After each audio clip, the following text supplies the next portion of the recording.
That Affair Next Door by Anna Katharine Green. Book 1. Miss Butterworth's Window. Chapter 1. A Discovery.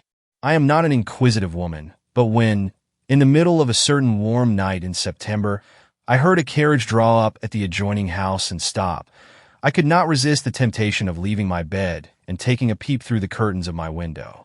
First, because the house was empty or supposed to be so, the family still being, as I had every reason to believe, in Europe. And secondly, because, not being inquisitive, I often miss in my lonely and single life much that it would be both interesting and profitable for me to know. Luckily, I made no such mistake this evening. I rose and looked out, and though I was far from realizing it at the time, took, by so doing, my first step in a course of inquiry which has ended. But it is too soon to speak of the end.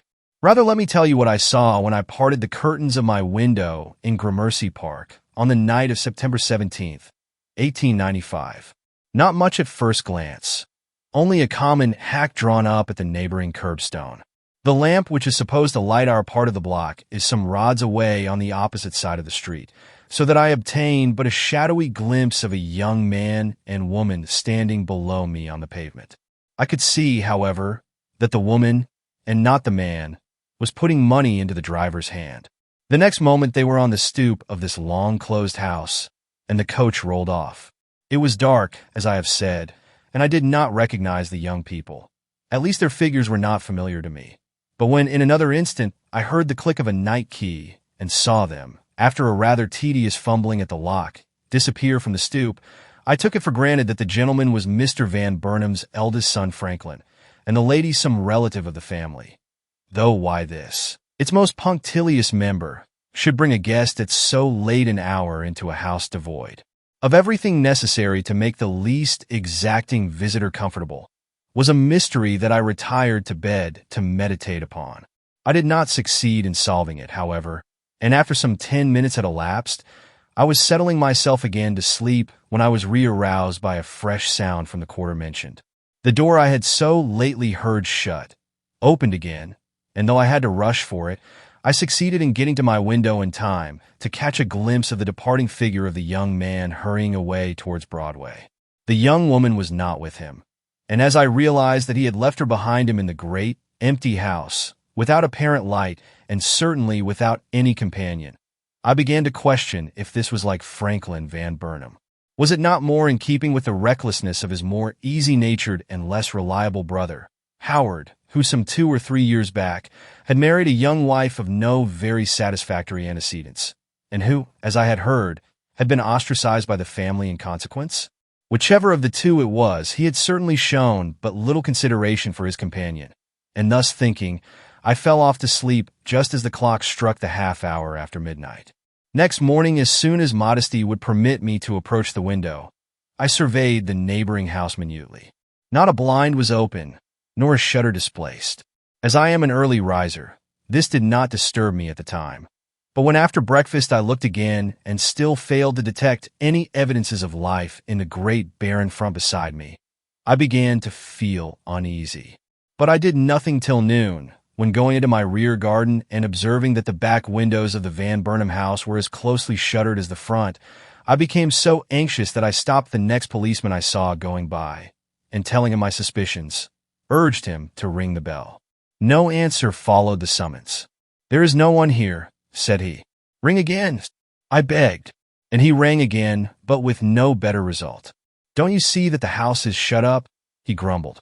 "We have had orders to watch the place, but none to take the watch off." "There is a young woman inside," I insisted. "The more I think over last night's occurrence, the more I am convinced that the matter should be looked into." He shrugged his shoulders and was moving away when we both observed a common-looking woman standing in front looking at us.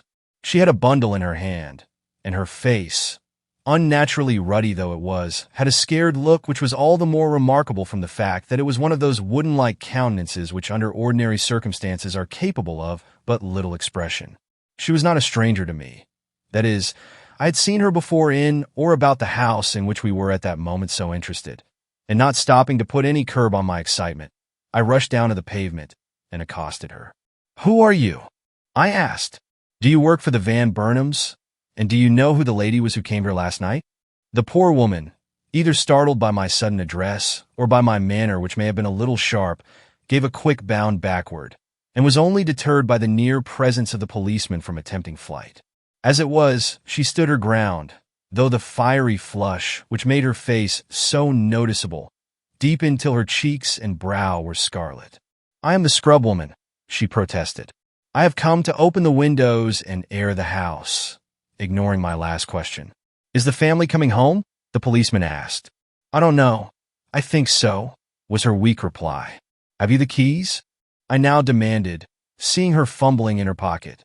She did not answer. A sly look displaced the anxious one she had hitherto displayed, and she turned away. "I don't see what business it is of the neighbors," she muttered, throwing me a dissatisfied scowl over her shoulder. "If you've got the keys, we will go in and see that things are all right," said the policeman, stopping her with a light touch. She trembled. I saw that she trembled, and naturally became excited. Something was wrong in the Van Burnham mansion, and I was going to be present at its discovery. But her next words cut my hopes short. "I have no objection to your going in," she said to the policeman, "but I will not give up my keys to her. What right is she in our house, anyway?" And I thought I heard her murmur something about a meddlesome old maid. The look which I received from the policeman convinced me that my ears had not played me false. "The lady's right," he declared, and pushing by me quite disrespectfully, he led the way to the basement door, into which he and the so-called cleaner presently disappeared. I waited in front. I felt it to be my duty to do so. The various passers-by stopped an instant to stare at me before proceeding on their way, but I did not flinch from my post. Not till I had heard that the young woman whom I had seen enter these doors at midnight was well, and that her delay in opening the windows was entirely due to fashionable laziness, would I feel justified in returning to my own home and its affairs. But it took patience and some courage to remain there. Several minutes elapsed before I perceived the shutters in the third story open, and a still longer time before a window on the second floor flew up and the policeman looked out, only to meet my inquiring gaze and rapidly disappear again. Meantime, 3 or 4 persons had stopped on the walk near me, the nucleus of a crowd which would not be long in collecting, and I was beginning to feel I was paying dearly for my virtuous resolution, when the front door burst violently open and we caught sight of the trembling form and shocked face of the scrub woman. "She's dead," she cried. "She's dead. Murder," and would have said more had not the policeman pulled her back, with a growl which sounded very much like a suppressed oath. He would have shut the door upon me had I not been quicker than lightning.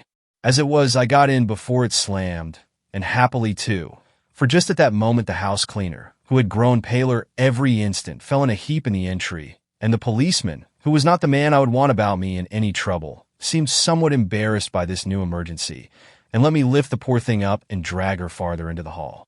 She had fainted, and should have had something done for her, but anxious though I always am to be of help where help is needed, I had no sooner got within range of the parlor door with my burden, than I beheld a sight so terrifying that I involuntarily let the poor woman slip from my arms to the floor. In the darkness of a dim corner, for the room had no light save that which came through the doorway where I stood, lay the form of a woman under a fallen piece of furniture. Her skirts and distended arms alone were visible, but no one who saw the rigid outlines of her limbs could doubt for a moment that she was dead.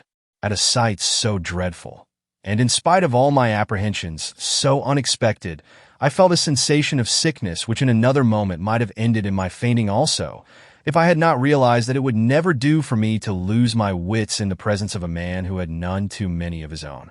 So I shook off my momentary weakness, and turning to the policeman, who was hesitating between the unconscious figure of the woman outside the door and the dead form of the one within, I cried sharply, "Come, man, to business. The woman inside there is dead, but this one is living. Fetch me a pitcher of water from below if you can, and then go for whatever assistance you need. I'll wait here and bring this woman to. She is a strong one, and it won't take long. You'll stay here alone with that," he began. But I stopped him with a look of disdain. "Of course I will stay here. Why not? Is there anything in the dead to be afraid of? Save me from the living, and I undertake to save myself from the dead." But his face had grown very suspicious. "You go for the water," he cried. "And see here, Just call out for someone to telephone to police headquarters for the coroner and a detective.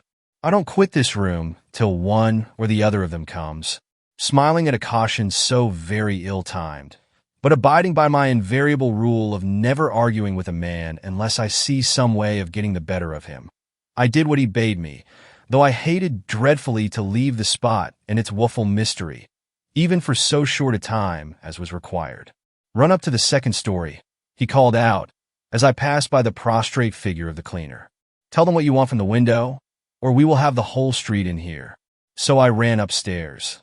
I had always wished to visit this house, but had never been encouraged to do so by the Misses Van Burnham, and making my way into the front room, the door of which stood wide open, I rushed to the window and hailed the crowd, which by this time extended far out beyond the curbstone. "An officer!" I called out. "A police officer. An accident has occurred, and the man in charge here wants the coroner and a detective from police headquarters." "Who's hurt? Is it a man? Is it a woman?" shouted up one or two. "And let us in," shouted others. But the sight of a boy rushing off to meet an advancing policeman satisfied me that help would soon be forthcoming. So I drew in my head and looked about me for the next necessity, water. I was in a lady's bedchamber, probably that of the eldest Miss Van Burnham. But it was a bedchamber which had not been occupied for some months, and naturally it lacked the very articles which would have been of assistance to me in the present emergency. No eau de cologne on the bureau, no camphor on the mantel shelf. But there was water in the pipes, something I had hardly hoped for, and a mug on the washstand. So I filled the mug and ran with it to the door, stumbling, as I did so, over some small object which I presently perceived to be a little round pincushion. Picking it up, for I hate anything like disorder, I placed it on a table nearby and continued on my way. The woman was still lying at the foot of the stairs. I dashed the water in her face, and she immediately came to. Sitting up, she was about to open her lips when she checked herself, a fact which struck me as odd, though I did not allow my surprise to become apparent. Meantime, I stole a glance into the parlor. The officer was standing where I had left him, looking down on the prostrate figure before him. There was no sign of feeling in his heavy countenance, and he had not opened a shutter, nor, so far as I could see, disarranged an object in the room. The mysterious character of the whole affair fascinated me in spite of myself, and leaving the now fully aroused woman in the hall, I was halfway across the parlor floor when the latter stopped me with a shrill cry. "Don't leave me! I have never seen anything before so horrible. The poor dear! The poor dear! Why don't he take those dreadful things off her?" She alluded not only to the piece of furniture which had fallen upon the prostrate woman, and which can best be described as a cabinet with closets below and shelves above, but to the various articles of bric-a-brac which had tumbled from the shelves, and which now lay in broken pieces about her. "He will do so. They will do so very soon," I replied. "He is waiting for someone with more authority than himself. For the coroner, if you know what that means. But what if she's alive? Those things will crush her. Let us take them off. I'll help. I'm not too weak to help. Do you know who this person is?" I asked, for her voice had more feeling in it than I thought natural to the occasion, dreadful as it was. "I," she repeated, her weak eyelids quivering for a moment as she tried to sustain my scrutiny. "How should I know? I came in with the policeman and haven't been any nearer than I now be. What makes you think I know anything about her? I'm only the scrub woman, and don't even know the names of the family." "I thought you seemed so very anxious," I explained, suspicious of her suspiciousness, which was of so sly and emphatic a character that it changed her whole bearing from one of fear to one of cunning in a moment. "And who wouldn't feel the like of that for a poor creature lying crushed under a heap of broken crockery? Crockery. Those Japanese vases worth hundreds of dollars. That ormula clock and those Dresden figures, which must have been more than a couple of centuries old. It's a poor sense of duty that keeps a man standing dumb and staring like that, when with a lift of his hand he could show us the like of her pretty face, and if it's dead she be or alive." As this burst of indignation was natural enough, and not altogether uncalled for from the standpoint of humanity, I gave the woman a nod of approval, and wished I were a man myself that I might lift the heavy cabinet or whatever it was that lay upon the poor creature before us. But not being a man, and not judging it wise to irritate the one representative of that sex then present, I made no remark, but only took a few steps farther into the room, followed, as it afterwards appeared, by the scrub woman. The Van Burnham parlors are separated by an open arch. It was to the right of this arch, and in the corner opposite the doorway, that the dead woman lay. Using my eyes, now that I was somewhat accustomed to the semi-darkness enveloping us, I noticed 2 or 3 facts which had hitherto escaped me. One was that she lay on her back with her feet pointing towards the hall door, and another, that nowhere in the room, save in her immediate vicinity, were there to be seen any signs of struggle or disorder. All was as set and proper as in my own parlor when it has been undisturbed for any length of time by guests, and though I could not see far into the rooms beyond, they were to all appearance in an equally orderly condition. Meanwhile, the cleaner was trying to account for the overturned cabinet. Poor dear! Poor dear! She must have pulled it over on herself. But however did she get into the house? And what was she doing in this great, empty place?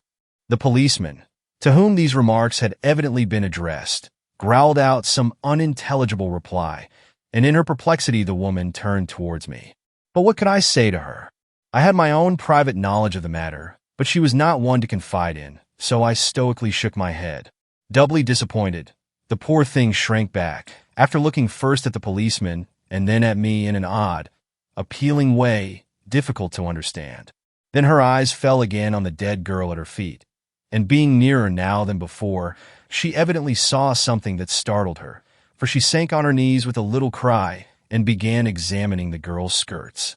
"What are you looking at there?" growled the policeman. "Get up, can't you?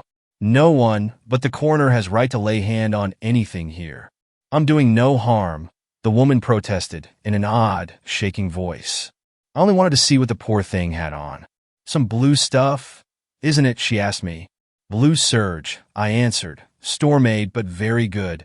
Must have come from Altman's or Stern's." I'm not used to sights like this," stammered the scrub woman, stumbling awkwardly to her feet, and looking as if her few remaining wits had followed the rest on an endless vacation. I think I shall have to go home." But she did not move. "The poor dear's young, isn't she?" she presently insinuated, with an odd catch in her voice that gave to the question an air of hesitation and doubt. "I think she is younger than either you or myself," I deigned to reply. "Her narrow pointed shoes show she has not reached the years of discretion." Yes, so they do," ejaculated the cleaner, eagerly, too eagerly for perfect ingenuousness. "That's why I said poor dear, and spoke of her pretty face. I am sorry for young folks when they get into trouble. Ain't you? You and me might lie here, and no one be much the worse for it, but a sweet lady like this." This was not very flattering to me, but I was prevented from rebuking her by a prolonged shout from the stoop without, as a rush was made against the front door, followed by a shrill peal of the bell. "Man from headquarters," stolidly announced the policeman. "Open the door, ma'am, or step back into the further hall if you want me to do it." Such rudeness was uncalled for. But considering myself too important a witness to show feeling, I swallowed my indignation and proceeded with all my native dignity to the front door. Chapter 2. Questions. As I did so, I could catch the murmur of the crowd outside as it seethed forward at the first intimation of the door being opened, but my attention was not so distracted by it, loud as it sounded after the quiet of the shut-up house, that I failed to notice that the door had not been locked by the gentleman leaving the night before, and that consequently only the night latch was on. With a turn of the knob it opened, showing me the mob of shouting boys and the forms of 2 gentlemen awaiting admittance on the doorstep. I frowned at the mob and smiled on the gentleman, one of whom was portly and easy-going in appearance, and the other spare, with a touch of severity in his aspect. But for some reason these gentlemen did not seem to appreciate the honor I had done them, for they both gave me a displeased glance, which was so odd and unsympathetic in its character that I bridled a little, though I soon returned to my natural manner. Did they realize at the first glance that I was destined to prove a thorn in the sides of every one connected with this matter, for days to come? "Are you the woman who called from the window?" asked the larger of the 2, whose business here I found it difficult at first to determine. "I am," was my perfectly self-possessed reply. "I live next door, and my presence here is due to the anxious interest I always take in my neighbors. I had reason to think that all was not as it should be in this house, and I was right. Look in the parlor, sirs. They were already as far as the threshold of that room and needed no further encouragement to enter. The heavier man went first, and the other followed, and you may be sure I was not far behind. The sight meeting our eyes was ghastly enough, as you know. But these men were evidently accustomed to ghastly sights, for they showed but little emotion. I thought this house was empty, observed the second gentleman, who was evidently a doctor. So it was till last night I put in and was about to tell my story when I felt my skirts jerked. Turning, I found that this warning had come from the cleaner, who stood close beside me. "What do you want?" I asked, not understanding her and having nothing to conceal. She faltered, with a frightened air. "Nothing, ma'am, nothing." "Then don't interrupt me," I harshly admonished her, annoyed at an interference that tended to throw suspicion upon my candor. "This woman came here to scrub and clean," I now explained. "It was by means of the key she carried that we were enabled to get into the house. I never spoke to her till a half-hour ago," at which, with a display of subtlety I was far from expecting in one of her appearance, she let her emotions take a fresh direction, and pointing towards the dead woman, she impetuously cried, "But the poor child there, ain't you going to take those things off of her? It's wicked to leave her under all that stuff. Suppose there was life in her." "Oh, there's no hope of that," muttered the doctor, lifting one of the hands and letting it fall again. Still, he cast a side look at his companion, who gave him a meaning nod. It might be well enough to lift this cabinet sufficiently for me to lay my hand on her heart. They accordingly did this, and the doctor, leaning down, placed his hand over the poor, bruised breast. "No life," he murmured. "She has been dead some hours. Do you think we had better release the head?" he went on, glancing up at the portly man at his side.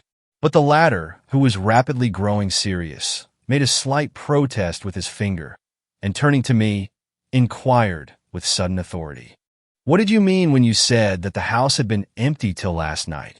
"Just what I said, sir. It was empty till about midnight, when two persons—" Again I felt my dress twitched, this time very cautiously. What did the woman want? Not daring to give her a look, for these men were only too ready to detect harm in everything I did, I gently drew my skirt away and took a step aside, going on as if no interruption had occurred. Did I say persons? I should have said a man and a woman drove up to the house and entered. I saw them from my window. "You did," murmured my interlocutor, whom I had by this time decided to be a detective. "And this is the woman, I suppose?" he proceeded, pointing to the poor creature lying before us. "Why, yes, of course. Who else can she be? I did not see the lady's face last night, but she was young and light on her feet and ran up the stoop gaily. And the man? Where is the man? I don't see him here. I'm not surprised at that. He went very soon after he came, not 10 minutes after, I should say. That is what alarmed me and caused me to have the house investigated. It did not seem natural or like any of the Van Burnhams to leave a woman to spend the night in so large a house alone. You know the Van Burnhams? Not well, but that don't signify. I know what report says of them. They are gentlemen, but Mr. Van Burnham is in Europe. He has 2 sons. Living here? No. The unmarried one spends his nights at Long Branch, and the other is with his wife somewhere in Connecticut. How did the young couple you saw get in last night? Was there anyone here to admit them? No. The gentleman had a key. Ah, he had a key. The tone in which this was said recurred to me afterwards. But at the moment I was much more impressed by a peculiar sound I heard behind me, something between a gasp and a click in the throat, which came I knew from the scrub woman, and which, odd and contradictory as it may appear, struck me as an expression of satisfaction, though what there was in my admission to give satisfaction to this poor creature I could not conjecture. Moving so as to get a glimpse of her face, I went on with the grim self-possession natural to my character. And when he came out, he walked briskly away. The carriage had not waited for him. "Ah," again muttered the gentleman, picking up one of the broken pieces of china which lay haphazard about the floor, while I studied the cleaner's face, which, to my amazement, gave evidences of a confusion of emotions most unaccountable to me. Mr. Gryce may have noticed this too, for he immediately addressed her, though he continued to look at the broken piece of china in his hand. "And how come you to be cleaning the house?" he asked. "Is the family coming home?" "They are, sir," she answered, hiding her emotion with great skill the moment she perceived attention directed to herself, and speaking with a sudden volubility that made us all stare. "They are expected any day. I didn't know it till yesterday." "Was it yesterday?" "No, the day before, when young Mr. Franklin, he is the oldest son, sir, and a very nice man, sent me word by letter that I was to get the house ready. It isn't the first time I've done it for them, sir, and as soon as I could get the basement key from the agent, I came here and worked all day yesterday, washing up the floors and dusting. I should have been at them again this morning if my husband hadn't been sick, but I had to go to the infirmary for medicine, and it was noon when I got here, and then I found this lady standing outside with a policeman and a very nice lady indeed, sir. I pay my respects to her, and she actually dropped me a curtsy like a peasant woman in a play, and they took my key from me, and the policeman opens the door, and he and me go upstairs and in all the rooms, and when we come to this one." She was getting so excited as to be hardly intelligible. Stopping herself with a jerk, she fumbled nervously with her apron, while I asked myself how she could have been at work in this house the day before without my knowing it. Suddenly, I remembered that I was ill in the morning and busy in the afternoon at the orphan asylum, and somewhat relieved at finding so excellent an excuse for my ignorance, I looked up to see if the detective had noticed anything odd in this woman's behavior. Presumably he had, but having more experience than myself with the susceptibility of ignorant persons in the presence of danger and distress, he attached less importance to it than I did, for which I was secretly glad, without exactly knowing my reasons for being so. "You will be wanted as a witness by the coroner's jury," he now remarked to her, looking as if he were addressing the piece of china he was turning over in his hand. "Now, no nonsense," he protested, as she commenced to tremble and plead. "You were the first one to see this dead woman, and you must be on hand to say so. As I cannot tell you when the inquest will be held, you had better stay around till the coroner comes. He'll be here soon. You, and this other woman too." By other woman he meant me, Miss Butterworth, of colonial ancestry and no inconsiderable importance in the social world. But though I did not relish this careless association of myself with this poor scrub woman, I was careful to show no displeasure, for I reasoned that as witnesses we were equal before the law, and that it was solely in this light he regarded us.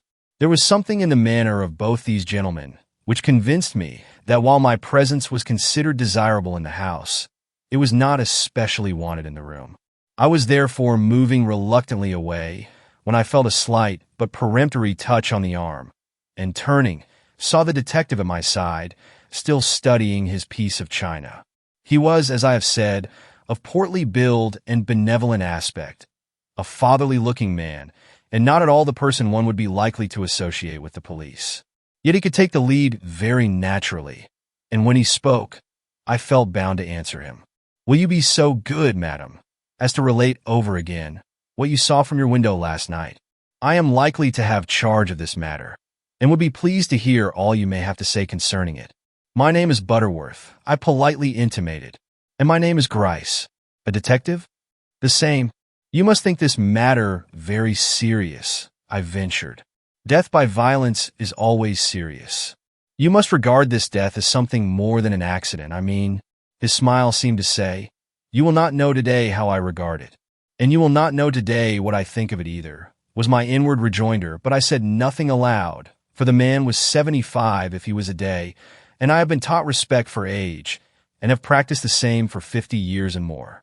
I must have shown what was passing in my mind, and he must have seen it reflected on the polished surface of the porcelain he was contemplating, for his lips showed the shadow of a smile, sufficiently sarcastic for me to see that he was far from being as easy-natured as his countenance indicated. "Come, come," said he, "there is the coroner now. Say what you have to say, like the straightforward, honest woman you appear." "I don't like compliments," I snapped out. "Indeed, they have always been obnoxious to me. As if there was any merit in being honest and straightforward, or any distinction in being told so. I am Miss Butterworth, and not in the habit of being spoken to as if I were a simple countrywoman," I objected. "But I will repeat what I saw last night, as it is no secret, and the telling of it won't hurt me and may help you." Accordingly, I went over the whole story, and was much more loquacious than I had intended to be. His manner was so insinuating, and his inquiries so pertinent. But one topic we both failed to broach, and that was the peculiar manner of the scrub woman. Perhaps it had not struck him as peculiar, and perhaps it should not have struck me so, but in the silence which was preserved on the subject, I felt I had acquired an advantage over him, which might lead to consequences of no small importance. Would I have felt thus, or congratulated myself quite so much upon my fancied superiority, if I had known he was the man who managed the Leavenworth case, and who in his early years had experienced that very wonderful adventure on the staircase of the Heart's Delight? Perhaps I would, for though I have had no adventures, I feel capable of them. And as for any peculiar acumen he may have shown in his long and eventful career, why, that is a quality which others may share with him, as I hope to be able to prove before finishing these pages. Chapter 3. Amelia discovers herself. There is a small room at the extremity of the Van Burnham mansion. In this I took refuge after my interview with Mr. Gryce. As I picked out the chair which best suited me and settled myself for a comfortable communion with my own thoughts, I was astonished to find how much I was enjoying myself, notwithstanding the 1,001 duties awaiting me on the other side of the party wall. Even this very solitude was welcome, for it gave me an opportunity to consider matters. I had not known up to this very hour that I had any special gifts. My father, who was a shrewd man of the old New England type, said more times than I am years old, which was not saying it as often as some may think, that Araminta, the name I was christened by, and the name you will find in the Bible record, though I sign myself Amelia, and insist upon being addressed as Amelia, being, as I hope, a sensible woman, and not the piece of antiquated sentimentality suggested by the former cognomen, that Araminta would live to make her mark, though in what capacity. He never informed me, being, as I have observed, a shrewd man, and thus not likely to thoughtlessly commit himself. I now know he was right.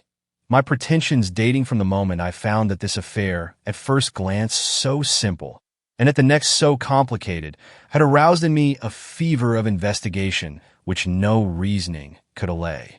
Though I had other and more personal matters on my mind, my thoughts would rest nowhere but on the details of this tragedy, and having, as I thought, noticed some few facts in connection with it, from which conclusions might be drawn, I amused myself with jotting them down on the back of a disputed grocer's bill I happened to find in my pocket. Valueless as explaining this tragedy, being founded upon insufficient evidence, they may be interesting as showing the workings of my mind even at this early stage of the matter. They were drawn up under 3 heads. First, was the death of this young woman an accident? Second, was it a suicide? Third, was it a murder? Under the first head I wrote, my reasons for not thinking it an accident. 1. If it had been an accident and she had pulled the cabinet over upon herself, she would have been found with her feet pointing towards the wall where the cabinet had stood. But her feet were towards the door and her head under the cabinet. 2. The decent, even precise, arrangement of the clothing about her feet, which precludes any theory involving accident. Under the second, reason for not thinking it suicide. She could not have been found in the position observed without having lain down on the floor while living and then pulled the shelves down upon herself. A theory obviously too improbable to be considered. Under the third, reason for not thinking it murder. She would need to have been held down on the floor while the cabinet was being pulled over on her, something which the quiet aspect of the hands and feet made appear impossible. To this I added, reasons for accepting the theory of murder. 1. The fact that she did not go into the house alone, that a man entered with her, remained 10 minutes, and then came out again and disappeared up the street with every appearance of haste and an anxious desire to leave the spot. 2. The front door, which he had unlocked on entering, was not locked by him on his departure, the catch doing the locking. Yet, though he could have re-entered so easily, he had shown no disposition to return. 3. The arrangement of the skirts, which show the touch of a careful hand after death. Nothing clear, you see. I was doubtful of all, and yet my suspicions tended most toward murder. I had eaten my luncheon before interfering in this matter, which was fortunate for me, as it was 3 o'clock before I was summoned to meet the coroner, of whose arrival I had been conscious some time before. He was in the front parlor where the dead girl lay, and as I took my way thither, I felt the same sensations of faintness which had so nearly overcome me on the previous occasion. But I mastered them, and was quite myself before I crossed the threshold. There were several gentlemen present, but of them all I only noticed two, one of whom I took to be the coroner, while the other was my late interlocutor, Mr. Gryce. From the animation observable in the latter, I gathered that the case was growing in interest from the detective's standpoint. "Ah, and is this the witness?" asked the coroner as I stepped into the room. "I am Miss Butterworth," was my calm reply. "Amelia Butterworth, living next door and present at the discovery of this poor murdered body." "Murdered," he repeated. "Why do you say murdered?" For reply, I drew from my pocket the bill on which I had scribbled my conclusions in regard to this matter. "Read this," said I. Evidently astonished, he took the paper from my hand, and after some curious glances in my direction, condescended to do as I requested. The result was an odd but grudging look of admiration directed towards myself, and a quick passing over of the paper to the detective. The latter, who had exchanged his bit of broken china for a very much used and tooth-marked lead pencil, frowned with a whimsical air at the latter before he put it in his pocket. Then he read my hurried scrawl. "Two Richmonds in the field," commented the coroner with a sly chuckle. "I am afraid I shall have to yield to their allied forces. Miss Butterworth, the cabinet is about to be raised. Do you feel as if you could endure the sight?" "I can stand anything where the cause of justice is involved," I replied. "Very well, then sit down if you please. When the whole body is visible, I will call you." And stepping forward, he gave orders to have the clock and broken china removed from about the body. As the former was laid away on one end of the mantel, someone observed, "What a valuable witness that clock might have been had it been running when the shelves fell." But the fact was so patent that it had not been in motion for months that no one even answered, and Mr. Gryce did not so much as look towards it. But then we had all seen that the hand stood at 3 minutes to 5. I had been asked to sit down, but I found this impossible. Side by side with the detective, I viewed the replacing of that heavy piece of furniture against the wall and the slow disclosure of the upper part of the body which had so long lain hidden. That I did not give way is a proof that my father's prophecy was not without some reasonable foundation, for the sight was one to try the stoutest nerves, as well as to awaken the compassion of the hardest heart. The coroner, meeting my eye, pointed at the poor creature inquiringly. "Is this the woman you saw enter here last night?" I glanced down at her dress, noted the short summer cape tied to the neck with an elaborate bow of ribbon, and nodded my head. "I remember the cape," said I, "but where is her hat?" "She wore one. Let me see if I can describe it." Closing my eyes, I endeavored to recall the dim silhouette of her figure as she stood passing up the change to the driver, and was so far successful that I was ready to announce at the next moment that her hat presented the effect of a soft felt with one feather or one bow of ribbon standing upright from the side of the crown. "Then the identity of this woman with the one you saw enter here last night is established," remarked the detective, stooping down and drawing from under the poor girl's body a hat, sufficiently like the one I had just described, to satisfy everybody that it was the same. "As if there could be any doubt," I began. But the coroner, explaining that it was a mere formality, motioned me to stand aside in favor of the doctor, who seemed anxious to approach nearer the spot where the dead woman lay. This I was about to do when a sudden thought struck me, and I reached out my hand for the hat. "Let me look at it for a moment," said I. Mr. Gryce at once handed it over, and I took a good look at it inside and out. "It is pretty badly crushed," I observed, "and does not present a very fresh appearance, but for all that it has been worn but once." "How do you know?" questioned the coroner. "Let the other Richmond inform you," was my grimly uttered reply, as I gave it again into the detective's hand. There was a murmur about me, whether of amusement or displeasure. I made no effort to decide. I was finding out something for myself, and I did not care what they thought of me. "Neither has she worn this dress long," I continued, "but that is not true of the shoes. They are not old, but they have been acquainted with the pavement, and that is more than can be said of the hem of this gown. There are no gloves on her hands. A few minutes elapsed then before the assault, long enough for her to take them off." "Smart woman," whispered a voice in my ear, a half-admiring, half-sarcastic voice that I had no difficulty in ascribing to Mr. Gryce. "But are you sure she wore any? Did you notice that her hand was gloved when she came into the house?" "No," I answered frankly, "but so well-dressed a woman would not enter a house like this without gloves." "It was a warm night," someone suggested. "I don't care. You will find her gloves as you have her hat, and you will find them with the fingers turned inside out, just as she drew them from her hand. So much I will concede to the warmth of the weather. Like these, for instance, broke in a quiet voice. Startled, for a hand had appeared over my shoulder, dangling a pair of gloves before my eyes. I cried out, somewhat too triumphantly, I own. Yes, just like those. Did you pick them up here? Are they hers? You say that this is the way hers should look, and I repeat it. Then allow me to pay you my compliments. These were picked up here. But where? I cried. I thought I had looked this carpet well over. He smiled, not at me, but at the gloves, and the thought crossed me that he felt as if something more than the gloves was being turned inside out. I therefore pursed my mouth and determined to stand more on my guard. It is of no consequence, I assured him. All such matters will come out at the inquest. Mr. Gryce nodded and put the gloves back in his pocket. With them he seemed to pocket some of his geniality and patience. All these facts have been gone over before you came in, said he, which statement I beg to consider as open to doubt.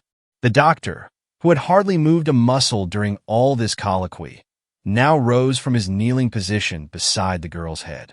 I shall have to ask the presence of another physician, said he.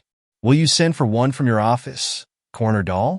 At which I stepped back and the coroner stepped forward, saying, however, as he passed me, the inquest will be held day after tomorrow in my office. Hold yourself in readiness to be present. I regard you as one of my chief witnesses. I assured him I would be on hand, and obeying a gesture of his finger, retreated from the room, but I did not yet leave the house.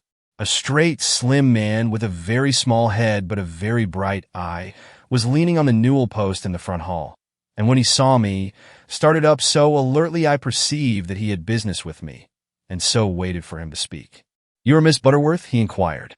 I am, sir, and I am a reporter from the New York World. Will you allow me? Why did he stop?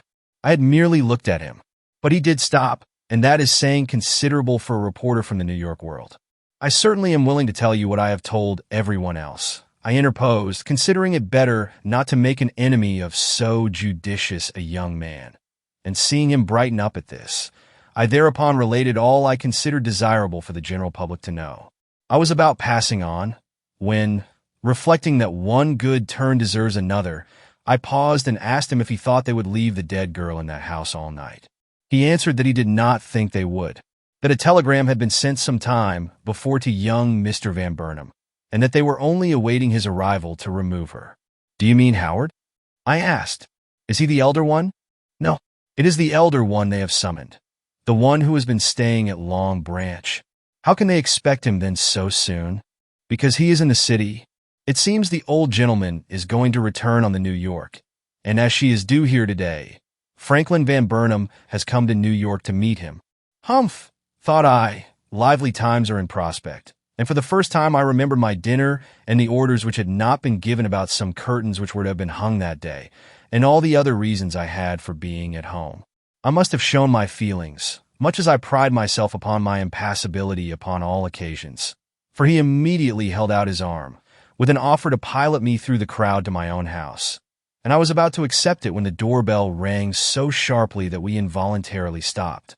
A fresh witness or a telegram for the coroner, whispered the reporter in my ear. I tried to look indifferent, and doubtless made out pretty well, for he added, after a sly look in my face, You do not care to stay any longer? I made no reply, but I think he was impressed by my dignity. Could he not see that it would be the height of ill manners for me to rush out in the face of anyone coming in? An officer opened the door, and when we saw who stood there, I am sure that the reporter, as well as myself, was grateful that we listened to the dictates of politeness. It was young Mr. Van Burnham, Franklin, the older and more respectable of the two sons. He was flushed and agitated, and looked as if he would like to annihilate the crowd pushing him about on his own stoop. He gave an angry glance backward as he stepped in, and then I saw that a carriage covered with baggage stood on the other side of the street, and gathered that he had not returned to his father's house alone. What has happened? What does all this mean? Were the words he hurled at us as the door closed behind him, and he found himself face to face with a half-dozen strangers, among whom the reporter and myself stood conspicuous. Mr. Gryce, coming suddenly from somewhere, was the one to answer him. "A painful occurrence, sir. A young girl has been found here, dead, crushed under one of your parlor cabinets." "A young girl," he repeated. Oh, how glad I was that I had been brought up never to transgress the principles of politeness. "Here? In this shut-up house? What young girl? You mean old woman, do you not? The house cleaner or someone?" "No, Mr. Van Burnham. We mean what we say, though possibly I should call her a young lady. She is dressed quite fashionably." Really, I cannot repeat in this public manner the word which Mr. Van Burnham used. I excused him at the time, but I will not perpetuate his forgetfulness in these pages. "She is still lying as we found her," Mr. Gryce now proceeded in his quiet, almost fatherly way. "Will you not take a look at her? Perhaps you can tell us who she is?" Mr. Van Burnham seemed quite shocked. "How should I know her? Some thief probably, killed while meddling with other people's property." "Perhaps," quoth Mr. Gryce laconically, at which I felt so angry, as tending to mislead my handsome young neighbor, that I irresistibly did what I had fully made up my mind not to do, that is, stepped into view and took a part in this conversation. "How can you say that?" I cried, "when her admittance here was due to a young man who let her in at midnight with a key, and then left her to eat out her heart in this great house all alone? I have made sensations in my life, but never quite so marked a one as this. In an instant every eye was on me, with the exception of the detective's. His was on the figure crowning the newel post, and bitterly severe his gaze was too, though it immediately grew wary as the young man started towards me and impetuously demanded, "Who talks like that?" "Why, it's Miss Butterworth." "Madam, I fear I did not fully understand what you said." Whereupon I repeated my words, this time very quietly but clearly, while Mr. Gryce continued to frown at the bronze figure he had taken into his confidence. When I had finished, Mr. Van Burnham's countenance had changed, so had his manner. He held himself as erect as before, but not with as much bravado. He showed haste and impatience also, but not the same kind of haste and not quite the same kind of impatience. The corners of Mr. Gryce's mouth betrayed that he noted this change, but he did not turn away from the newel post. "This is a remarkable circumstance which you have just told me," observed Mr. Van Burnham, with the first bow I had ever received from him. "I don't know what to think of it, but I still hold that it's some thief." "Killed, did you say? Really dead? Well, I'd have given $500 not to have had it happen in this house." He had been moving towards the parlor door, and he now entered it. Instantly Mr. Gryce was by his side. "Are they going to close the door?" I whispered to the reporter, who was taking this all in equally with myself. "I'm afraid so," he muttered. And they did. Mr. Gryce had evidently had enough of my interference, and was resolved to shut me out, but I heard one word and caught one glimpse of Mr. Van Burnham's face before the heavy door fell to. The word was, oh, so bad as that. How can anyone recognize her? And the glimpse, well, the glimpse proved to me that he was much more profoundly agitated than he wished to appear, and any extraordinary agitation on his part was certainly in direct contradiction to the very sentence he was at that moment uttering. Chapter 4. Silas Van Burnham. However much I may be needed at home, I cannot reconcile it with my sense of duty to leave just yet. I confided to the reporter, with what I meant to be a proper show of reason and self-restraint. "Mr. Van Burnham may wish to ask me some questions." Of course, acquiesced the other. "You are very right. Always are very right, I should judge," as I did not know what he meant by this. I frowned. Always a wise thing to do in an uncertainty. That is, if one wishes to maintain an air of independence and aversion to flattery. "Will you not sit down?" he suggested. "There is a chair at the end of the hall." But I had no need to sit. The front doorbell again rang, and simultaneously with its opening, the parlor door unclosed, and Mr. Franklin Van Burnham appeared in the hall, just as Mr. Silas Van Burnham, his father, stepped into the vestibule. "Father," he remonstrated, with a troubled air, "could you not wait?" The elder gentleman, who had evidently just been driven up from the steamer, wiped his forehead with an irascible air that I will say I had noticed in him before and on much less provocation. Wait, with a yelling crowd screaming murder in my ear, and Isabella on one side of me calling for salts, and Caroline on the opposite seat, getting that blue look about the mouth we have learned to dread so in a hot day like this. No, sir, when there is anything wrong going on, I want to know it, and evidently there is something wrong going on here. What is it? Some of Howard's. But the son, seizing me by the hand and drawing me forward, put a quick stop to the old gentleman's sentence. Miss Butterworth, father. Our next-door neighbor, you know. Ah, Miss Butterworth. How do you do, ma'am? What the is she doing here? He grumbled. Not so low but that I heard both the profanity and the none too complimentary allusion to myself. If you will come into the parlor, I will tell you, urged the son. But what have you done with Isabella and Caroline? Left them in the carriage with that hooting mob about them? I told the coachman to drive on. They are probably halfway around the block by this time. Then come in here. But don't allow yourself to be too much affected by what you will see. A sad accident has occurred here, and you must expect the sight of blood. Blood! Oh, I can stand that, if Howard. The rest was lost in the sound of the closing door. And now you will say, I ought to have gone. And you are right. But would you have gone yourself, especially as the hall was full of people who did not belong there? If you would, then condemn me for lingering just a few minutes longer. The voices in the parlor were loud, but they presently subsided, and when the owner of the house came out again, he had a subdued look which was as great a contrast to his angry aspect on entering as was the change I had observed in his son. He was so absorbed indeed that he did not notice me, though I stood directly in his way. Don't let Howard come, he was saying in a thick, low voice to his son. Keep Howard away till we are sure. I am confident that his son pressed his arm at this point, for he stopped short and looked about him in a blind and dazed way. Oh, he ejaculated in a tone of great displeasure. This is the woman who saw. Miss Butterworth, father. The anxious voice of his son broke in. Don't try to talk. Such a sight is enough to unnerve any man. Yes, yes, blustered the old gentleman, evidently taking some hint from the other's tone or manner. But where are the girls? They will be dead with terror if we don't relieve their minds. They got the idea it was their brother Howard who was hurt, and so did I, but it's only some wandering waif. It seemed as if he was not to be allowed to finish any of his sentences, for Franklin interrupted him at this point to ask him what he was going to do with the girls. Certainly he could not bring them in here. No, answered the father, but in the dreamy, inconsequential way of one whose thoughts were elsewhere. I suppose I shall have to take them to some hotel. An idea! I flushed as I realized the opportunity which had come to me and had to wait a moment not to speak with too much eagerness. Let me play the part of a neighbor, I prayed, and accommodate the young ladies for the night. My house is near and quiet, but the trouble it will involve, protested Mr. Franklin, is just what I need to allay my excitement, I responded. I shall be glad to offer them rooms for the night, if they are equally glad to accept them.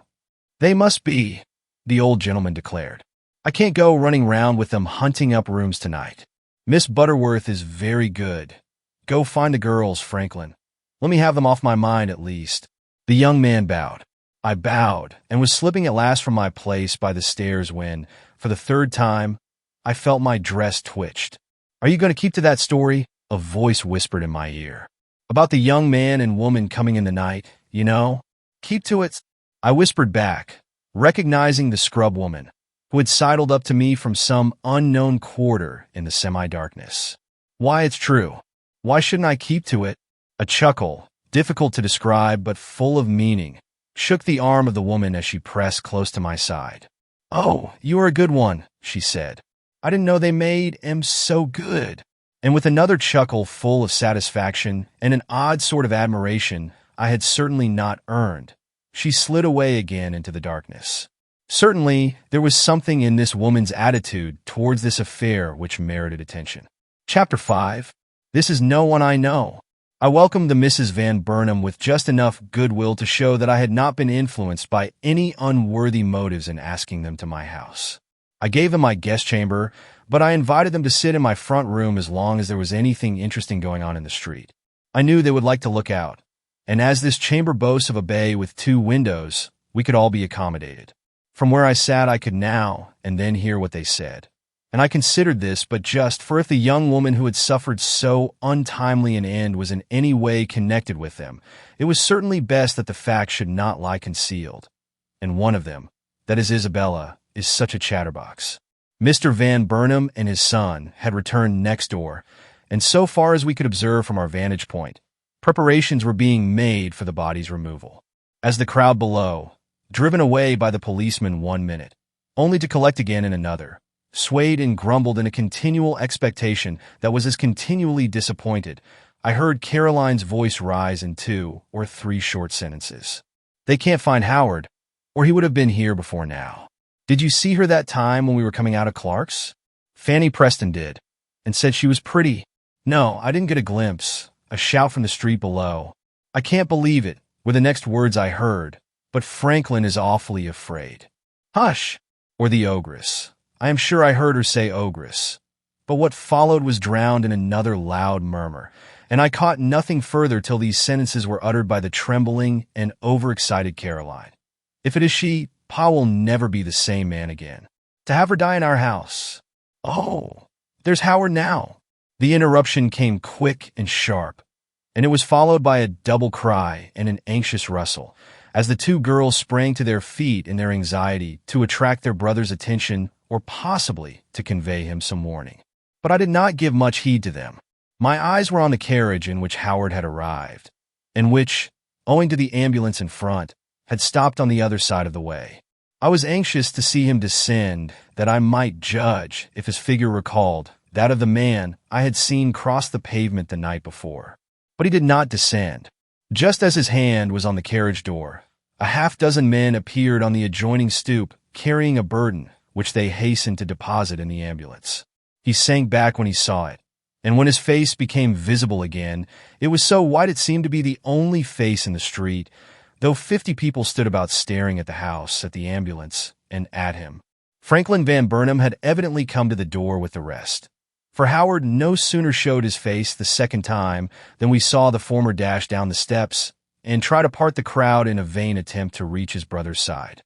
Mr. Gryce was more successful.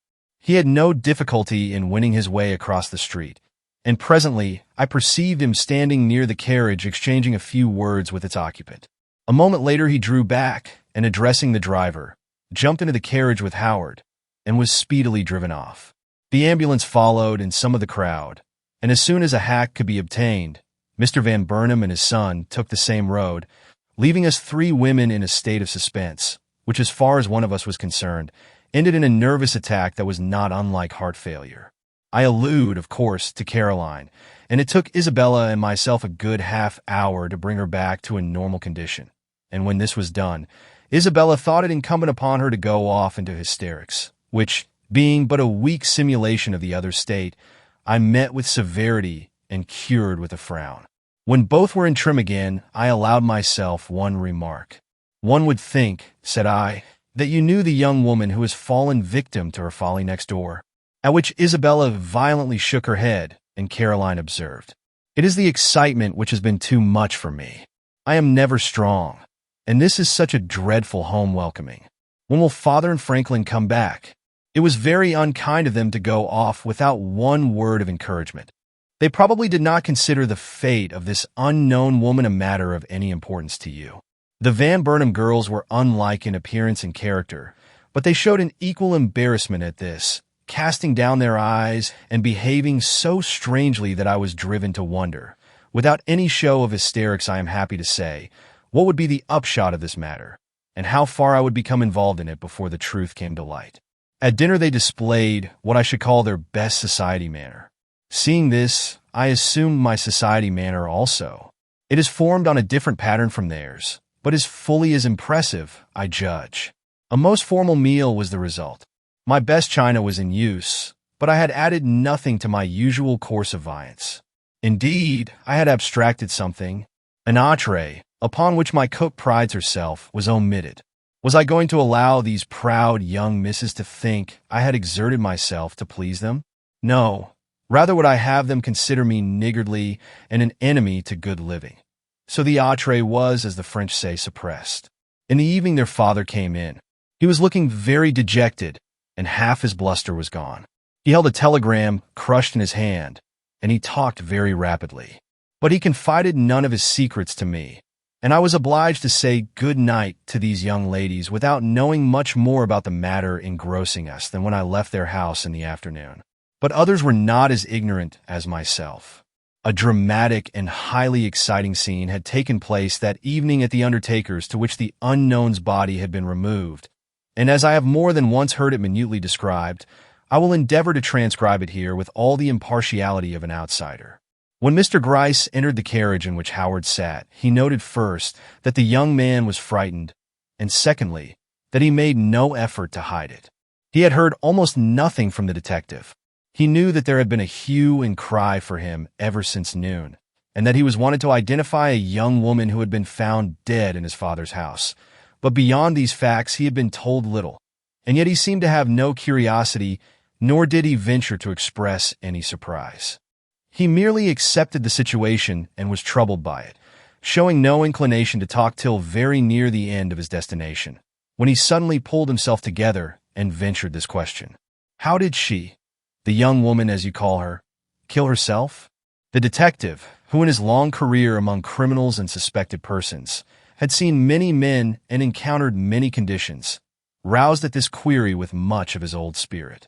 Turning from the man rather than toward him, he allowed himself a slight shrug of the shoulders as he calmly replied. She was found under a heavy piece of furniture, the cabinet with the vases on it, which you must remember stood at the left of the mantelpiece. It had crushed her head and breast. Quite a remarkable means of death, don't you think? There has been but one occurrence like it in my long experience. I don't believe what you tell me, was the young man's astonishing reply. You are trying to frighten me or to make game of me. No lady would make use of any such means of death as that. I did not say she was a lady, returned Mr. Gryce, scoring one in his mind against his unwary companion. A quiver passed down the young man's side, where he came in contact with the detective. No, he muttered, but I gathered from what you said, she was no common person. Or why, he flashed out in sudden heat, do you require me to go with you to see her? Have I the name of associating with any persons of the sex who are not ladies? Pardon me, said Mr. Gryce. In grim delight at the prospect he saw slowly unfolding before him of one of those complicated affairs in which minds like his unconsciously revel. I meant no insinuations. We have requested you, as we have requested your father and brother, to accompany us to the undertaker's, because the identification of the corpse is a most important point, and every formality likely to ensure it must be observed. And did not they, my father and brother, recognize her? It would be difficult for any one to recognize her who was not well acquainted with her. A horrified look crossed the features of Howard Van Burnham, which, if a part of his acting, showed him to have genius for his role. His head sank back on the cushions of the carriage, and for a moment he closed his eyes. When he opened them again, the carriage had stopped, and Mr. Gryce, who had not noticed his emotion, of course, was looking out of the window with his hand on the handle of the door. "Are we there already?" asked the young man, with a shudder. "I wish you had not considered it necessary for me to see her. I shall detect nothing familiar in her. I know." Mr. Gryce bowed, repeated that it was a mere formality, and followed the young gentleman into the building and afterwards into the room where the dead body lay. A couple of doctors and one or two officials stood about, in whose faces the young man sought for something like encouragement before casting his eyes in the direction indicated by the detective. But there was little in any of these faces to calm him, and turning shortly away, he walked manfully across the room and took his stand by the detective. "I am positive," he began, "that it is not my wife." At this moment the cloth that covered the body was removed, and he gave a great start of relief. "I said so," he remarked coldly. "This is no one I know." His sigh was echoed in double chorus from the doorway. Glancing that way, he encountered the faces of his father and elder brother, and moved towards them with a relieved air that made quite another man of him in appearance. "I have had my say," he remarked. "Shall I wait outside till you have had yours?" "We have already said all that we had to," Franklin returned. "We declared that we did not recognize this person." Of course," assented the other. "I don't see why they should have expected us to know her. Some common suicide who thought the house empty. But how did she get in?" "Don't you know?" said Mr. Gryce. Can it be that I forgot to tell you? Why, she was let in at night by a young man of medium height. His eye ran up and down the graceful figure of the young elegant before him as he spoke, who left her inside and then went away. A young man who had a key. A key? Franklin, aye. Was it a look from Franklin which made him stop? It is possible, for he turned on his heel as he reached this point, and tossing his head with quite a gay air, exclaimed, "But it is of no consequence. The girl is a stranger, and we have satisfied, I believe, all the requirements of the law in saying so, and may now drop the matter. Are you go to the club, Franklin?" "Yes, but—" Here the elder brother drew nearer and whispered something into the other's ear, who at that whisper turned again towards the place where the dead woman lay. Seeing this movement, his anxious father wiped the moisture from his forehead. Silas Van Burnham had been silent up to this moment, and seemed inclined to continue so, but he watched his younger son with painful intentness. "Nonsense," broke from Howard's lips as his brother ceased his communication, but he took a step nearer the body, notwithstanding, and then another and another till he was at its side again. The hands had not been injured, as we have said, and upon these his eyes now fell. "They are like hers. Oh God, they are like hers," he muttered, growing gloomy at once. "But where are the rings? There are no rings to be seen on these fingers, and she wore 5, including her wedding ring." "Is it of your wife you are speaking?" inquired Mr. Gryce, who had edged up close to his side. The young man was caught unawares. He flushed deeply, but answered up boldly and with great appearance of candor. "Yes, my wife left Haddam yesterday to come to New York, and I have not seen her since. Naturally, I have felt some doubts lest this unhappy victim should be she. But I do not recognize her clothing. I do not recognize her form. Only the hands look familiar, and the hair is of the same color as hers, but it's a very ordinary color. I do not dare to say from anything I see that this is my wife." "We will call you again after the doctor has finished his autopsy," said Mr. Gryce. "Perhaps you will hear from Mrs. Van Burnham before then." But this intimation did not seem to bring comfort with it.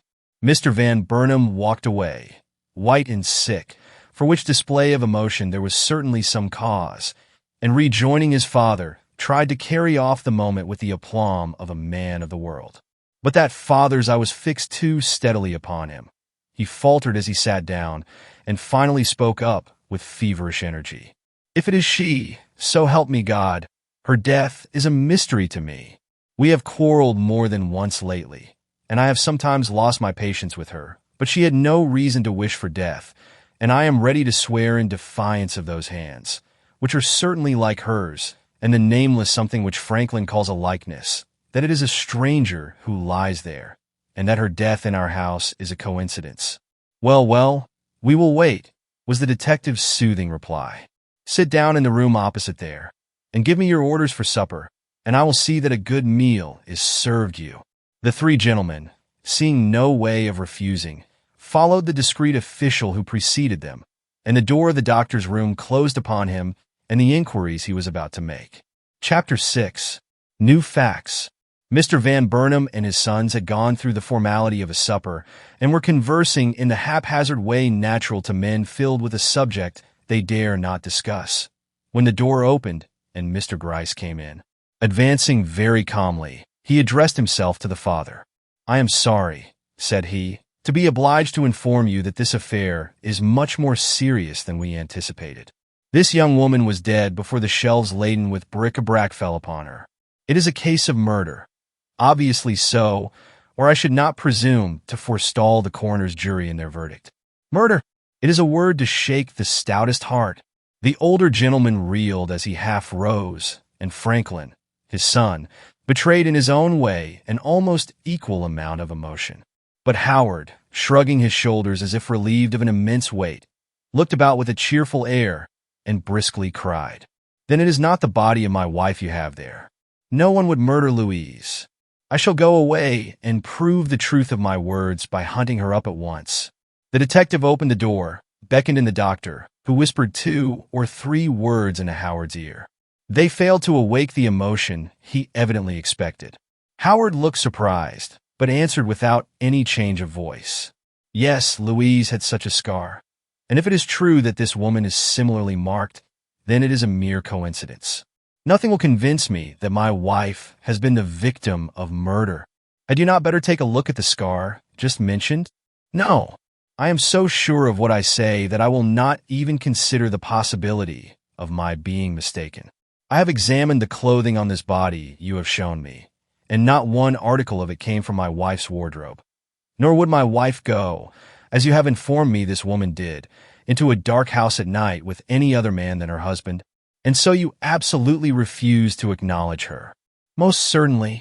The detective paused, glanced at the troubled faces of the other two gentlemen, faces that had not perceptibly altered during these declarations, and suggestively remarked, "You have not asked by what means she was killed." "And I don't care," shouted Howard.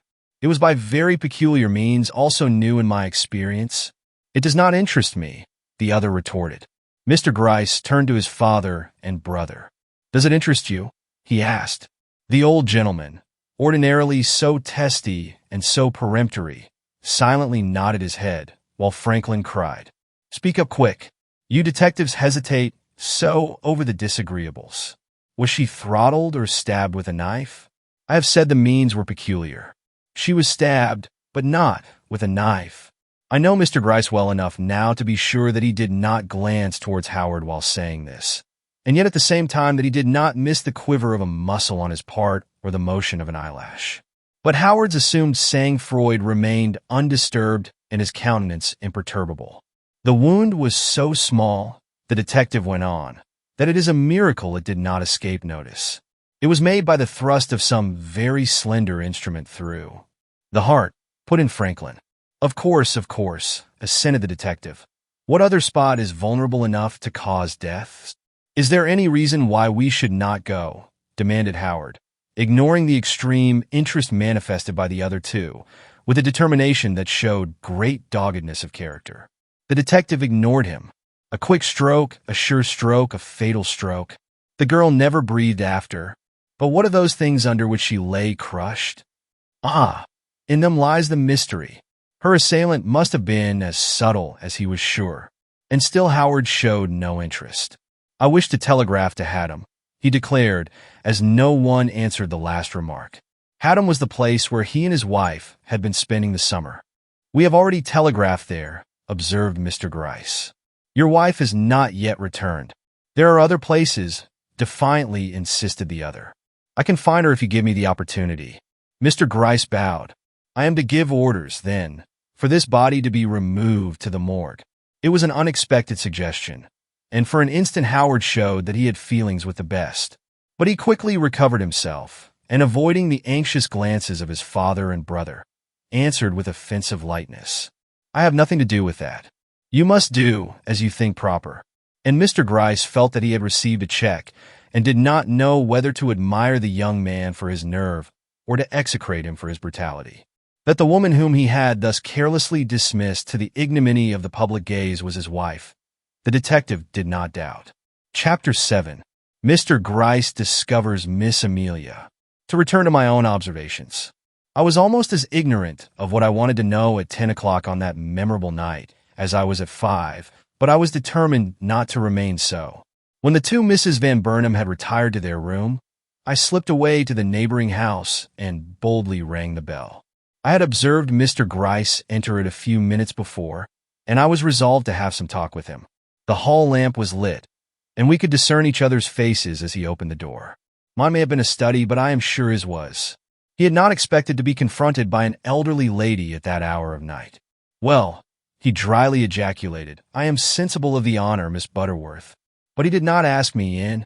"I expected no less," said I. "I saw you come in, and I followed as soon after as I could. I have something to say to you." He admitted me then, and carefully closed the door. Feeling free to be myself, I threw off the veil I had tied under my chin and confronted him with what I call the true spirit. "Mr. Gryce," I began, "let us make an exchange of civilities.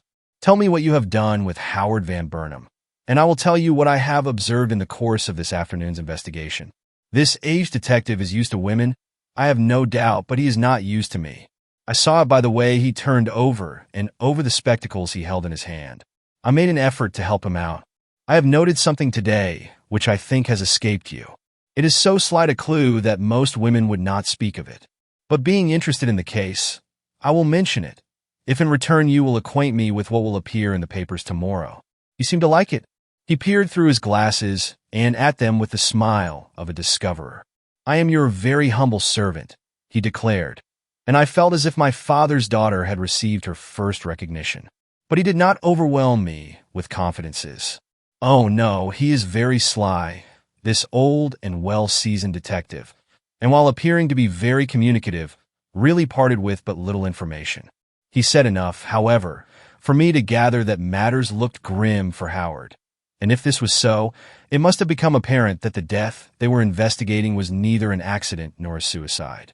I hinted as much, and he, for his own ends no doubt, admitted at last that a wound had been found on the young woman which could not have been inflicted by herself, at which I felt such increased interest in this remarkable murder that I must have made some foolish display of it. For the wary old gentleman chuckled and ogled his spectacles quite lovingly before shutting them up and putting them into his pocket. "And now what have you to tell me?" he inquired, sliding softly between me and the parlor door. "Nothing but this," questioned that queer-acting house-cleaner closely. "She has something to tell, which it is your business to know." I think he was disappointed. He looked as if he regretted the spectacles he had pocketed, and when he spoke there was an edge to his tone I had not noticed in it before. "Do you know what that something is?" he asked. "No, or I should tell you myself." "And what makes you think she is hiding anything from us?" "Her manner. Did you not notice her manner?" He shrugged his shoulders. "It conveyed much to me," I insisted. "If I were a detective, I would have the secret out of that woman, or die in the attempt." He laughed. This sly, old, almost decrepit man laughed outright. Then he looked severely at his old friend on the newel post, and drawing himself up with some show of dignity, made this remark. "It is my very good fortune to have made your acquaintance, Miss Butterworth. You and I ought to be able to work out this case in a way that will be satisfactory to all parties." He meant it for sarcasm, but I took it quite seriously, that is to all appearance. I am as sly as he, and though not quite as old, now I am sarcastic, have some of his wits, if but little of his experience. "Then let us to work," said I. "You have your theories about this murder, and I have mine. Let us see how they compare." If the image he had under his eye had not been made of bronze, I am sure it would have become petrified by the look he now gave it. What to me seemed but the natural proposition of an energetic woman with a special genius for his particular calling, evidently struck him as audacity of the grossest kind. But he confined his display of astonishment to the figure he was eyeing, and returned me nothing but this most gentlemanly retort. "I am sure I am obliged to you, madam, and possibly I may be willing to consider your very thoughtful proposition later.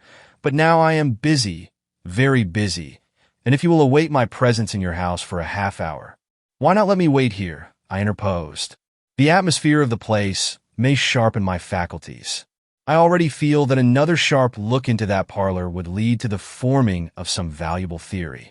Well, he did not say what I was, or rather what the image he was apostrophizing was, but he must have meant to utter a compliment of no common order. The prim courtesy I made in acknowledgment of his good intentions satisfied him that I had understood him fully, and changing his whole manner to one more in accordance with business, he observed after a moment's reflection, "You came to a conclusion this afternoon, Miss Butterworth, for which I should like some explanation. In investigating the hat which had been drawn from under the murdered girl's remains, you made the remark that it had been worn but once. I had already come to the same conclusion, but by other means, doubtless. Will you tell me what it was that gave point to your assertion?" "There was but one prick of a hat pin in it," I observed. "If you have been in the habit of looking into young women's hats, you will appreciate the force of my remark." "The deuce!" was as certainly uncalled for exclamation. "Women's eyes for women's matters. I am greatly indebted to you, ma'am. You have solved a very important problem for us. A hat pin. Humph," he muttered to himself. "The devil in a man is not easily balked. Even such an innocent article as that can be made to serve when all other means are lacking. It is perhaps a proof that Mr. Gryce is getting old, that he allowed these words to escape him. But having once given vent to them, he made no effort to retract them, but proceeded to take me into his confidence so far as to explain. The woman who was killed in that room owed her death to the stab of a thin, long pin. We had not thought of a hat pin, but upon your mentioning it, I am ready to accept it as the instrument of death. There was no pin to be seen in the hat when you looked at it. None. I examined it most carefully. He shook his head and seemed to be meditating. As I had plenty of time, I waited, expecting him to speak again. My patience seemed to impress him, alternately raising and lowering his hands like one in the act of weighing something. He soon addressed me again, this time in a tone of banter. This pin, if pin it was found broken in the wound. We have been searching for the end that was left in the murderer's hand, and we have not found it. It is not on the floors of the parlors nor in this hallway. What do you think the ingenious user of such an instrument would do with it? This was said, I am now sure, out of a spirit of sarcasm. He was amusing himself with me, but I did not realize it then. I was too full of my subject. He would not have carried it away, I reasoned shortly, at least not far. He did not throw it aside on reaching the street, for I watched his movements so closely that I would have observed him had he done this. It is in the house then, and presumably in the parlor. Even if you do not find it on the floor, would you like to look for it? He impressively asked. I had no means of knowing at that time that when he was impressive, he was his least candid and trustworthy self. Would I repeated, and being spare in figure and much more active in my movements than one would suppose from my age and dignified deportment, I ducked under his arms and was in Mr. Van Burnham's parlor before he had recovered from his surprise. That a man like him could look foolish, I would not have you for a moment suppose. But he did not look very well satisfied, and I had a chance to throw more than one glance around me before he found his tongue again. An unfair advantage, ma'am. An unfair advantage. I am old, and I am rheumatic. You are young and sound as a nut. I acknowledge my folly in endeavoring to compete with you, and must make the best of the situation. And now, madam, where is that pin? It was lightly said, but for all that I saw that my opportunity had come. If I could find this instrument of murder, what might I not expect from his gratitude? Nerving myself for the task thus set me, I peered hither and thither, taking in every article in the room before I made a step forward. There had been some attempt to rectify its disorder. The broken pieces of china had been lifted and laid carefully away on newspapers upon the shelves from which they had fallen. The cabinet stood upright in its place, and the clock, which had tumbled face upward, had been placed upon the mantel shelf in the same position. The carpet was therefore free, save for the stains which told such a woeful story of past tragedy and crime. You have moved the tables and searched behind the sofas, I suggested. Not an inch of the floor has escaped our attention, madam. My eyes fell on the register, which my skirts half covered. It was closed. I stooped and opened it. A square box of tin was visible below, at the bottom of which I perceived the round head of a broken hat pin. Never in my life had I felt as I did at that minute. Rising up, I pointed at the register and let some of my triumph become apparent. But not all, for I was by no means sure at that moment, nor am I by any means sure now, that he had not made the discovery before I did and was simply testing my pretensions. However that may be, he came forward quickly and after some little effort drew out the broken pin and examined it curiously. I should say that this is what we want, he declared, and from that moment on showed me a suitable deference. I account for its being there in this way, I argued. The room was dark, for whether he lighted it or not to commit his crime, he certainly did not leave it lighted long. Coming out, his foot came in contact with the iron of the register, and he was struck by a sudden thought.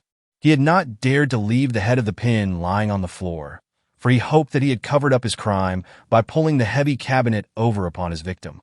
Nor did he wish to carry away such a memento of his cruel deed. So he dropped it down the register, where he doubtless expected it would fall into the furnace pipes out of sight.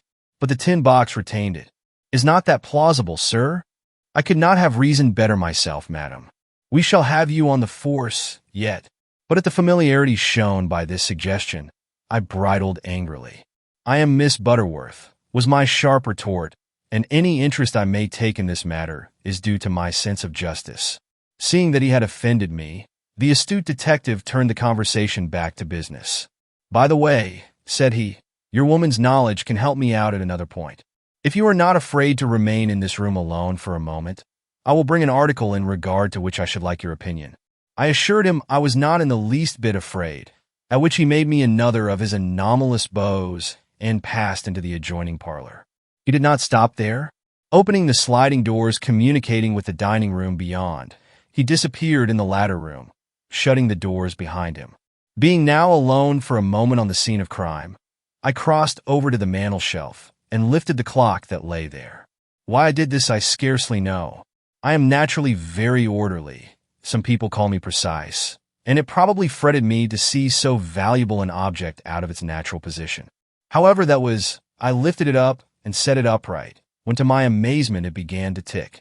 Had the hands not stood as they did when my eyes first fell on the clock lying face up on the floor at the dead girl's side, I should have thought the works had been started since that time by Mr. Gryce or some other officious person. But they pointed now as then to a few minutes before 5, and the only conclusion I could arrive at was that the clock had been in running order when it fell, startling as this fact appeared in a house which had not been inhabited for months. But if it had been in running order and was only stopped by its fall upon the floor, why did the hands point at 5 instead of 12, which was the hour at which the accident was supposed to have happened? Here was matter for thought, and that I might be undisturbed in my use of it, I hastened to lay the clock down again, even taking the precaution to restore the hands to the exact position they had occupied before I had started up the works. If Mr. Gryce did not know their secret, why so much the worse for Mr. Gryce? I was back in my old place by the register before the folding doors unclosed again. I was conscious of a slight flush on my cheek, so I took from my pocket that perplexing grocer bill and was laboriously going down its long line of figures when Mr. Gryce reappeared. He had to my surprise a woman's hat in his hand. Well, thought I, what does this mean? It was an elegant specimen of millinery, and was in the latest style. It had ribbons and flowers and bird wings upon it, and presented, as it was turned about by Mr. Gryce's deft hand, an appearance which some might have called charming, but to me was simply grotesque and absurd. "Is that a last spring's hat?" he inquired. "I don't know, but I should say it had come fresh from the milliner's. I found it lying with a pair of gloves tucked inside it on an otherwise empty shelf in the dining room closet. It struck me as looking too new for a discarded hat of either of the Misses Van Burnham. What do you think?" "Let me take it," said I. "Oh, it's been worn," he smiled, "several times. And the hat pin is in it, too. There is something else I wish to see." He handed it over. "I think it belongs to one of them," I declared. "It was made by La Mole of Fifth Avenue, whose prices are simply wicked. But the young ladies have been gone. Let me see, 5 months. Could this have been bought before then?" "Possibly, for this is an imported hat. But why should it have been left lying about in that careless way? It cost $20, if not 30, and if for any reason its owner decided not to take it with her, why didn't she pack it away properly? I have no patience with the modern girl. She is made up of recklessness and extravagance." "I hear that the young ladies are staying with you," was a suggestive remark. "They are. Then you can make some inquiries about this hat. Also about the gloves, which are an ordinary street pair." "Of what color?" "Gray. They are quite fresh, size 6. "Very well. I will ask the young ladies about them. This third room is used as a dining room, and the closet where I found them is one in which glass is kept. The presence of this hat there is a mystery, but I presume the Misses Van Burnham can solve it. At all events, it is very improbable that it has anything to do with the crime which has been committed here." "Very," I coincided. "So improbable," he went on, "that on second thoughts I advise you not to disturb the young ladies with questions concerning it unless further reasons for doing so become apparent." "Very well," I returned, but I was not deceived by his second thoughts. As he was holding open the parlor door before me in a very significant way, I tied my veil under my chin and was about to leave when he stopped me. "I have another favor to ask," said he, and this time with his most benignant smile. "Miss Butterworth, do you object to sitting up for a few nights till 12 o'clock? "Not at all," I returned, "if there is any good reason for it. At 12 o'clock tonight a gentleman will enter this house. If you will note him from your window, I will be obliged. To see whether he is the same one I saw last night? Certainly I will take a look. But tomorrow night," he went on, imperturbably, The test will be repeated, and I should like to have you take another look. Without prejudice, madam. Remember, without prejudice? I have no prejudices, I began. The test may not be concluded in 2 nights, he proceeded, without any notice of my words. So, do not be in haste to spot your man, as the vulgar expression is. And now, good night.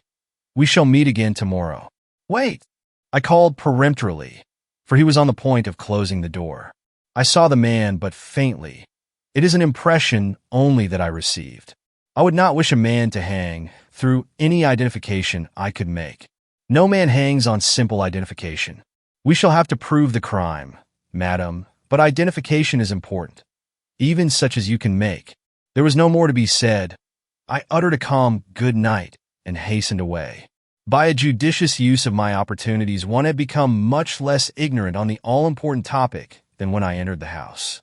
It was 11:30 when I returned home, a late hour for me to enter my respectable front door alone. But circumstances had warranted my escapade, and it was with quite an easy conscience and a cheerful sense of accomplishment that I went up to my room and prepared to sit out the half hour before midnight. I am a comfortable sort of person when alone, and found no difficulty in passing this time profitably. Being very orderly, as you must have remarked, I have everything in hand for making myself a cup of tea at any time of day or night. So, feeling some need of refreshment, I set out the little table I reserved for such purposes and made the tea and sat down to sip it. While doing so, I turned over the subject occupying my mind and endeavored to reconcile the story told by the clock with my preconceived theory of this murder. But no reconcilement was possible. The woman had been killed at 12, and the clock had fallen at 5. How could the two be made to agree, and which, since agreement was impossible, should be made to give way, the theory or the testimony of the clock? Both seemed incontrovertible, and yet one must be false. Which? I was inclined to think that the trouble lay with the clock, that I had been deceived in my conclusions, and that it was not running at the time of the crime. Mr. Gryce may have ordered it wound, and then have had it laid on its back to prevent the hands from shifting past the point where they had stood at the time of the crime's discovery. It was an unexplainable act, but a possible one, while to suppose that it was going when the shelves fell, stretched improbability to the utmost, there having been, so far as we could learn, no one in the house for months sufficiently dexterous to set so valuable a timepiece. For who could imagine the scrubwoman engaging in a task requiring such delicate manipulation? No, some meddlesome official had amused himself by starting up the works, and the clue I had thought so important would probably prove valueless. There was humiliation in the thought, and it was a relief to me to hear an approaching carriage just as the clock on my mantel struck 12. Springing from my chair, I put out my light and flew to the window. The coach drew up and stopped next door. I saw a gentleman descend and step briskly across the pavement to the neighboring stoop. The figure he presented was not that of the man I had seen enter the night before. Chapter 8. The Misses Van Burnham. Late as it was when I retired, I was up betimes in the morning, as soon, in fact, as the papers were distributed. The Tribune lay on the stoop. Eagerly I seized it. Eagerly I read it. From its headlines you may judge what it had to say about this murder. A startling discovery in the Van Burnham mansion in Gramercy Park. A young girl found there, lying dead under an overturned cabinet. Evidences that she was murdered before it was pulled down upon her. Thought by some to be Mrs. Howard Van Burnham. A fearful crime involved in an impenetrable mystery. What Mr. Van Burnham says about it. He does not recognize the woman as his wife. So, it was his wife they were talking about. I had not expected that. Well. No wonder the girls looked startled and concerned, and I paused to recall what I had heard about Howard Van Burnham's marriage. It had not been a fortunate one. His chosen bride was pretty enough, but she had not been bred in the ways of fashionable society, and the other members of the family had never recognized her. The father, especially, had cut his son dead since his marriage, and had even gone so far as to threaten to dissolve the partnership in which they were all involved. Worse than this, there had been rumors of a disagreement between Howard and his wife. They were not always on good terms, and opinions differed as to which was most in fault. So much for what I knew of these two mentioned parties. Reading the article at length, I learned that Mrs. Van Burnham was missing. that she had left Haddam for New York the day before her husband, and had not since been heard from. Howard was confident, however, that the publicity given to her disappearance by the papers would bring immediate news of her. The effect of the whole article was to raise grave doubts as to the candor of Mr. Van Burnham's assertions, and I am told that in some of the less scrupulous papers these doubts were not only expressed, but actual surmises ventured upon as to the identity between the person whom I had seen enter the house with the young girl. As for my own name, it was blazoned forth in anything but a gratifying manner. I was spoken of in one paper, a kind friend told me this, as the prying Miss Amelia, as if my prying had not given the police their only clue to the identification of the criminal. The New York World was the only paper that treated me with any consideration. That young man with the small head and beady eyes was not awed by me for nothing. He mentioned me as the clever Miss Butterworth whose testimony is likely to be of so much value in this very interesting case. It was the World I handed to Mrs. Van Burnham when they came downstairs to breakfast. It did justice to me and not too much injustice to him. They read it together, their two heads plunged deeply into the paper so that I could not watch their faces. But I could see the sheet shake, and I noticed that their social veneer was not as yet laid on so thickly that they could hide their real terror and heartache when they finally confronted me again. "Did you read? Have you seen this horrible account?" quavered Caroline as she met my eye. "Yes, and I now understand why you felt such anxiety yesterday. Did you know your sister-in-law? And do you think she could have been beguiled into your father's house in that way?" It was Isabella who answered. "We never have seen her and know little of her, but there is no telling what such an uncultivated person as she might do. But that our good brother Howard ever went in there with her is a lie. Isn't it, Caroline? A base and malicious lie." "Of course it is, of course, of course. You don't think the man you saw was Howard, do you, dear Miss Butterworth?" "Dear? Oh, dear! I'm not acquainted with your brother," I returned. "I have never seen him but a few times in my life. You know he has not been a very frequent visitor at your father's house lately." They looked at me wistfully, so wistfully. "Say it was not Howard," whispered Caroline, stealing up a little nearer to my side. "And we will never forget it," murmured Isabella, in what I am obliged to say was not her society manner. "I hope to be able to say it," was my short rejoinder, made difficult by the prejudices I had formed. "When I see your brother, I may be able to decide at a glance that the person I saw entering your house was not he. Yes, oh yes. Do you hear that, Isabella? Miss Butterworth will save Howard yet. Oh, you dear old soul. I could almost love you." This was not agreeable to me. A dear old soul, a term to be applied to a butterwoman, not to a Butterworth. I drew back, and their sentimentalities came to an end. I hope their brother Howard is not the guilty man the papers make him out to be, but if he is, the Mrs. Van Burnham's fine phrase, "We could almost love you," will not deter me from being honest in the matter. Mr. Gryce called early, and I was glad to be able to tell him that the gentleman who visited him the night before did not recall the impression made upon me by the other. He received the communication quietly, and from his manner I judged that it was more or less expected. But who can be a correct judge of a detective's manner, especially one so foxy and imperturbable as this one? I longed to ask who his visitor was, but I did not dare, or rather, to be candid in little things that you may believe me in great. I was confident he would not tell me, so I would not compromise my dignity by a useless question. He went after a 5-minute stay, and I was about to turn my attention to household affairs when Franklin came in. His sisters jumped like puppets to meet him. "Oh," they cried, for once thinking and speaking alike. "Have you found her?" His silence was so eloquent that he did not need to shake his head. "But you will before the day is out," protested Caroline. "It is too early yet," added Isabella. "I never thought I would be glad to see that woman under any circumstances," continued the former, "but I believe now that if I saw her coming up the street on Howard's arm, I should be happy enough to rush out and give her a hug," finished the more impetuous Isabella. It was not what Caroline meant to say, but she accepted the emendation with just the slightest air of deprecation. They were both evidently much attached to Howard, and ready in his trouble to forget and forgive everything. I began to like them again. "Have you read the horrid papers? And how is Papa this morning? And what shall we do to save Howard?" now flew in rapid questions from their lips. And feeling that it was but natural they should have their little say, I sat down in my most uncomfortable chair and waited for these first ebullitions to exhaust themselves. Instantly, Mr. Van Burnham took them by the arm and led them away to a distant sofa. "Are you happy here?" he asked, in what he meant for a very confidential tone. "But I can hear as readily as a deaf person anything which is not meant for my ears." "Oh, she's kind enough," whispered Caroline, "but so stingy. Do take us where we can get something to eat. She puts all her money into china. Such plates, and so little on them."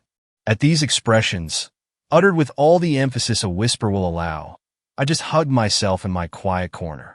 The dear giddy things. But they should see, they should see. I fear. It was Mr. Van Burnham who now spoke. "I shall have to take my sisters from under your kind care today. Their father needs them, and has, I believe, already engaged rooms for them at the plaza." "I am sorry," I replied, "but surely they will not leave till they have had another meal with me. Postpone your departure, young ladies, till after luncheon, and you will greatly oblige me. We may never meet so agreeably again."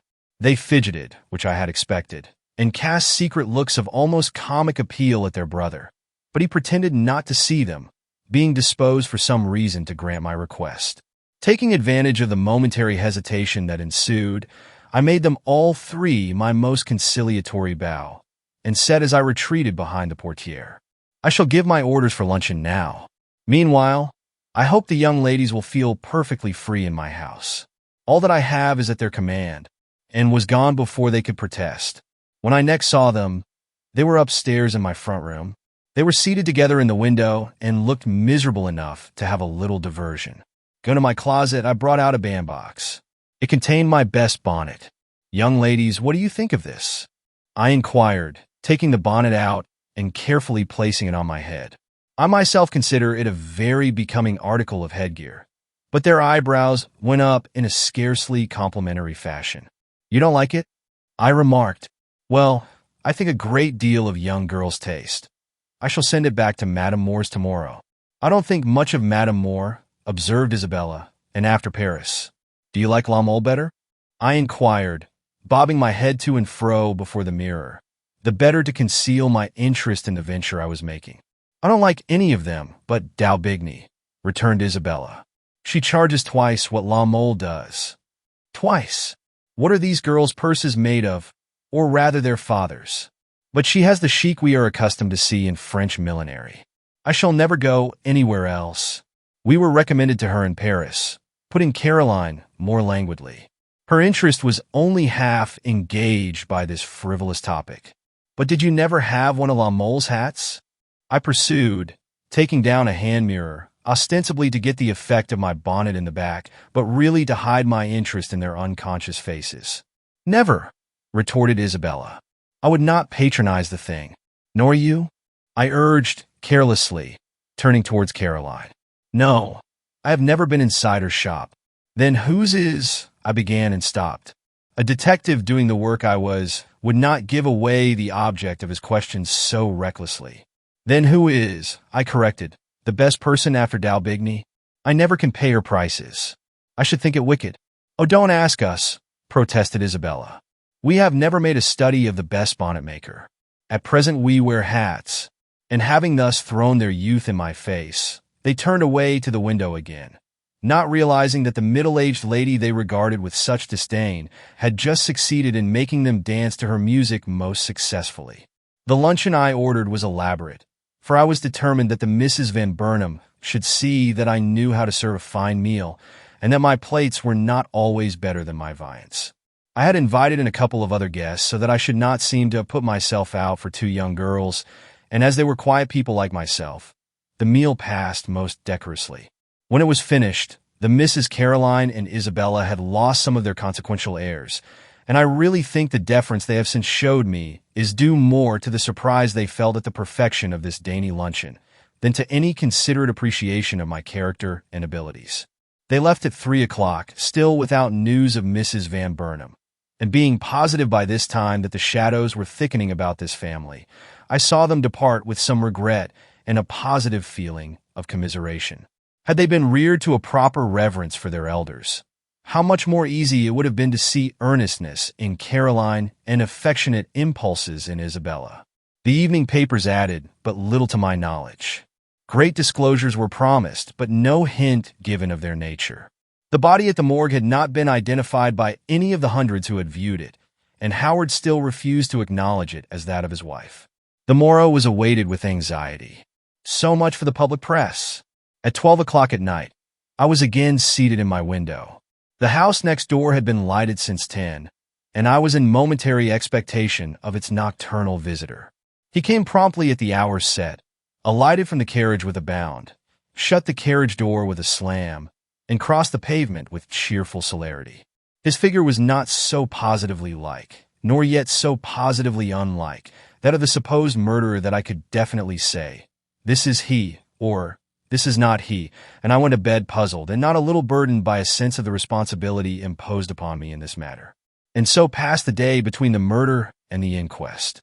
Chapter 9. Developments. Mr. Gryce called about 9 o'clock next morning. "Well," said he, "what about the visitor who came to see me last night?" "Like and unlike," I answered. "Nothing could induce me to say he is the man we want, and yet I would not dare to swear he was not." "You are in doubt, then, concerning him?" "I am." Mr. Gryce bowed, reminded me of the inquest, and left. Nothing was said about the hat. At 10 o'clock, I prepared to go to the place designated by him. I had never attended an inquest in my life, and felt a little flurried in consequence. But by the time I had tied the strings of my bonnet, the despised bonnet, which, by the way, I did not return to Moore's, I had conquered this weakness, and acquired a demeanor more in keeping with my very important position as chief witness in a serious police investigation.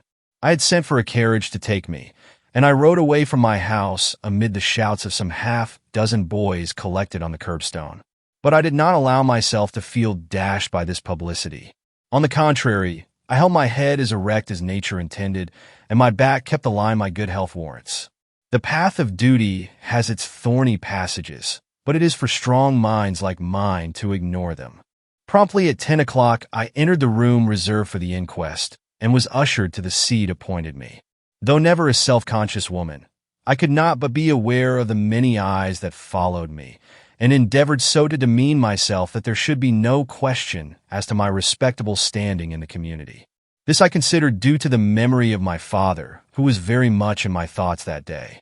The coroner was already in his seat when I entered, and though I did not perceive the good face of Mr. Gryce anywhere in his vicinity, I had no doubt he was within earshot.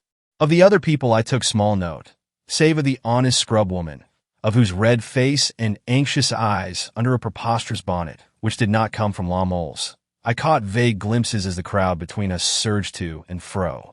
None of the Van Burnhams were visible, but this did not necessarily mean that they were absent. Indeed, I was very sure, from certain indications, that more than one member of the family could be seen in the small room connecting with the large one in which we witnesses sat with the jury. The policeman, Carroll, was the first man to talk. He told of my stopping him on his beat, and of his entrance into Mr. Van Burnham's house with the scrub-woman. He gave the details of his discovery of the dead woman's body on the parlor floor, and insisted that no one, here he looked very hard at me, had been allowed to touch the body till relief had come to him from headquarters. Mrs. Boppert, the scrub-woman, followed him, and if she was watched by no one else in that room, she was watched by me. Her manner before the coroner was no more satisfactory, according to my notion, than it had been in Mr. Van Burnham's parlor. She gave a very perceptible start when they spoke her name, and looked quite scared when the Bible was held out towards her. But she took the oath notwithstanding, and with her testimony the inquiry began in earnest. "What is your name?" asked the coroner. As this was something she could not help knowing, she uttered the necessary words glibly, though in a way that showed she resented his impertinence in asking her what he already knew. "Where do you live?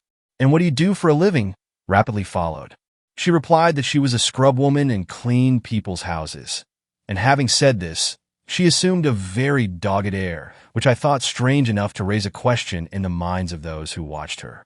But no one else seemed to regard it as anything but the embarrassment of ignorance. "How long have you known the Van Burnham family?" the coroner went on. 2 years, sir, come next Christmas." Have you often done work for them? I clean the house twice a year, fall and spring. Why were you at this house 2 days ago? To scrub the kitchen floors, sir, and put the pantries in order. Had you received notice to do so? Yes, sir, through Mr. Franklin Van Burnham. And was it the first day of your work there? No, sir. I had been there all the day before. You don't speak loud enough, objected the coroner. Remember that everyone in this room wants to hear you. She looked up, and with a frightened air surveyed the crowd about her. Publicity evidently made her most uncomfortable, and her voice sank rather than rose. Where did you get the key of the house, and by what door did you enter? I went in at the basement, sir, and I got the key at Mr. Van Burnham's agent in Day Street. I had to go for it. Sometimes they send it to me, but not this time. And now relate your meeting with the policeman on Wednesday morning in front of Mr. Van Burnham's house. She tried to tell her story, but she made awkward work of it, and they had to ply her with questions to get at the smallest fact. But finally she managed to repeat what we already knew, how she went with the policeman into the house, and how they stumbled upon the dead woman in the parlor. Further than this, they did not question her, and I, Amelia Butterworth, had to sit in silence and see her go back to her seat, redder than before, but with a strangely satisfied air that told me she had escaped more easily than she had expected. And yet Mr. Gryce had been warned that she knew more than appeared, and by one in whom he seemed to have placed some confidence. The doctor was called next. His testimony was most important, and contained a surprise for me and more than one surprise for the others. After a short preliminary examination, he was requested to state how long the woman had been dead when he was called in to examine her. More than 12 and less than 18 hours, was his quiet reply. Had the rigor mortis set in? No, but it began very soon after. Did you examine the wounds made by the falling shelves and the vases that tumbled with them? I did.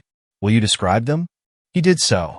And now, there was a pause in the coroner's question which roused us all to its importance. Which of these many serious wounds was in your opinion the cause of her death? The witness was accustomed to such scenes, and was perfectly at home in them. Surveying the coroner with a respectful air, he turned slowly towards the jury and answered in a slow and impressive manner. I feel ready to declare, sirs, that none of them did. She was not killed by the falling of the cabinet upon her. Not killed by the falling shelves. Why not? Were they not sufficiently heavy, or did they not strike her in a vital place? They were heavy enough, and they struck her in a way to kill her if she had not been already dead when they fell upon her. As it was, they simply bruised a body from which life had already departed. As this was putting it very plainly, many of the crowd who had not been acquainted with these facts previously showed their interest in a very unmistakable manner. But the coroner, ignoring these symptoms of growing excitement, hastened to say, "This is a very serious statement you are making, doctor. If she did not die from the wounds inflicted by the objects which fell upon her, from what cause did she die? Can you say that her death was a natural one, and that the falling of the shelves was merely an unhappy accident following it? No, sir. Her death was not natural. She was killed, but not by the falling cabinet. Killed and not by the cabinet? How then? Was there any other wound upon her, which you regard as mortal? Yes, sir. Suspecting that she had perished from other means than appeared, I made a most rigid examination of her body, when I discovered under the hair in the nape of the neck a minute spot, which, upon probing, I found to be the end of a small, thin point of steel. It had been thrust by a careful hand into the most vulnerable part of the body, and death must have ensued at once. This was too much for certain excitable persons present, and a momentary disturbance arose, which, however, was nothing to that in my own breast. So, it was her neck that had been pierced, and not her heart. Mr. Gryce had allowed us to think it was the latter, but it was not this fact which stupefied me, but the skill and diabolical coolness of the man who had inflicted this death thrust. After order had been restored, which I will say was very soon, the coroner, with an added gravity of tone, went on with his questions. Did you recognize this bit of steel as belonging to any instrument in the medical profession? No, it was of too untempered steel to have been manufactured for any thrusting or cutting purposes. It was of the commonest kind, and had broken short off in the wound. It was the end only that I found. Have you this end with you? The point, which you found embedded at the base of the dead woman's brain? I have, sir, and he handed it over to the jury. As they passed it along, the coroner remarked, "Later we will show you the remaining portion of this instrument of death," which did not tend to allay the general excitement. Seeing this, the coroner humored the growing interest by pushing on his inquiries. "Doctor," he asked, "are you prepared to say how long a time elapsed between the infliction of this fatal wound and those which disfigured her?" "No, sir, not exactly, but some little time. Some little time. When the murderer was in the house, only 10 minutes. All looked their surprise. And as if the coroner had divined this feeling of general curiosity, he leaned forward and emphatically repeated, "More than 10 minutes?" The doctor, who had every appearance of realizing the importance of his reply, did not hesitate. Evidently his mind was quite made up.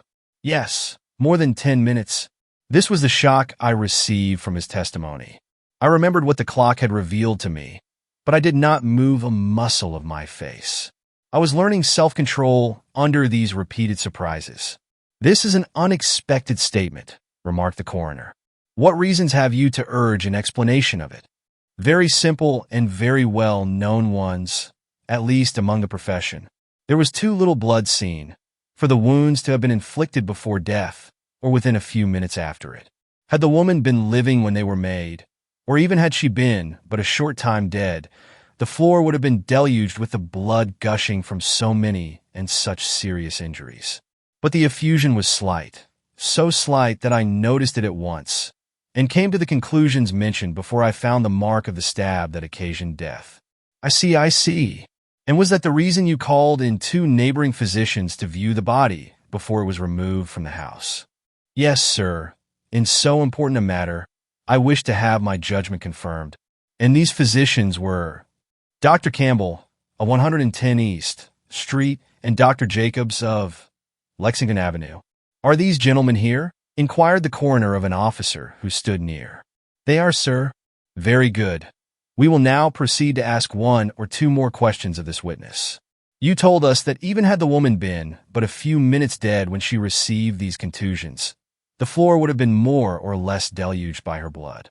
What reason have you for this statement?" "This, that in a few minutes, let us say 10, since that number has been used, the body has not had time to cool, nor have the blood vessels had sufficient opportunity to stiffen so as to prevent the free effusion of blood. Is a body still warm at 10 minutes after death?" "It is." "So that your conclusions are logical deductions from well-known facts?" "Certainly, sir." A pause of some duration followed. When the coroner again proceeded, it was to remark, "The case is complicated by these discoveries, but we must not allow ourselves to be daunted by them. Let me ask you, if you found any marks upon this body which might aid in its identification?" 1. A slight scar on the left ankle." "What kind of a scar?" "Describe it." "It was such as a burn might leave. In shape, it was long and narrow, and it ran up the limb from the ankle bone." "Was it on the right foot?" "No, on the left." "Did you call the attention of anyone to this mark during or after your examination?" "Yes. I showed it to Mr. Gryce the detective and to my 2 coadjutors, and I spoke of it to Mr. Howard Van Burnham, son of the gentleman in whose house the body was found. It was the first time this young gentleman's name had been mentioned, and it made my blood run cold to see how many sidelong looks and expressive shrugs it caused in the motley assemblage. But I had no time for sentiment. The inquiry was growing too interesting. "And why," asked the coroner, "did you mention it to this young man in preference to others?" "Because Mr. Gryce requested me to. Because the family as well as the young man himself had evinced some apprehension lest the deceased might prove to be his missing wife, and this seemed a likely way to settle the question." "And did it? Did he acknowledge it to be a mark he remembered to have seen on his wife?" "He said she had such a scar, but he would not acknowledge the deceased to be his wife." "Did he see the scar?" "No, he would not look at it." "Did you invite him to?" "I did, but he showed no curiosity, doubtless thinking that silence would best emphasize this fact, which certainly was an astonishing one." The coroner waited a minute. But there was no silence. An indescribable murmur from a great many lips filled up the gap. I felt a movement of pity for the proud family, whose good name was thus threatened in the person of this young gentleman. Doctor, continued the coroner, as soon as the murmur had subsided, did you notice the color of the woman's hairs? It was a light brown. Did you sever a lock? Have you a sample of this hair here to show us? I have, sir. At Mr. Gryce's suggestion, I cut off 2 small locks. One I gave him, and the other I brought here. Let me see it. The doctor passed it up, and in sight of everyone present the coroner tied a string around it and attached a ticket to it. That is to prevent all mistake, explained this very methodical functionary, laying the lock aside on the table in front of him. Then he turned again to the witness. Doctor, we are indebted to you for your valuable testimony, and as you are a busy man, we will now excuse you. Let Dr. Jacobs be called, as this gentleman, as well as the witness who followed him, merely corroborated the statements of the other, and made it an accepted fact that the shells had fallen upon the body of the girl some time after the first wound had been inflicted. I will not attempt to repeat their testimony. The question now agitating me was whether they would endeavor to fix the time at which the shells fell by the evidence furnished by the clock. Chapter 10. Important evidence. Evidently not. For the next words I heard were, Miss Amelia Butterworth. I had not expected to be called so soon, and was somewhat flustered by the suddenness of the summons, for I am only human. But I rose with suitable composure, and passed to the place indicated by the coroner, in my usual straightforward manner, heightened only by a sense of the importance of my position, both as a witness and a woman whom the once famous Mr. Gryce had taken more or less into his confidence. My appearance seemed to awaken an interest for which I was not prepared. I was just thinking how well my name had sounded uttered in the sonorous tones of the coroner, and how grateful I ought to be for the courage I had displayed in substituting the genteel name of Amelia for the weak and sentimental one of Araminta, when I became conscious that the eyes directed towards me were filled with an expression not easy to understand. I should not like to call it admiration, and will not call it amusement, and yet it seemed to be made up of both. While I was puzzling myself over it, the first question came, as my examination before the coroner only brought out the facts already related. I will not burden you with a detailed account of it.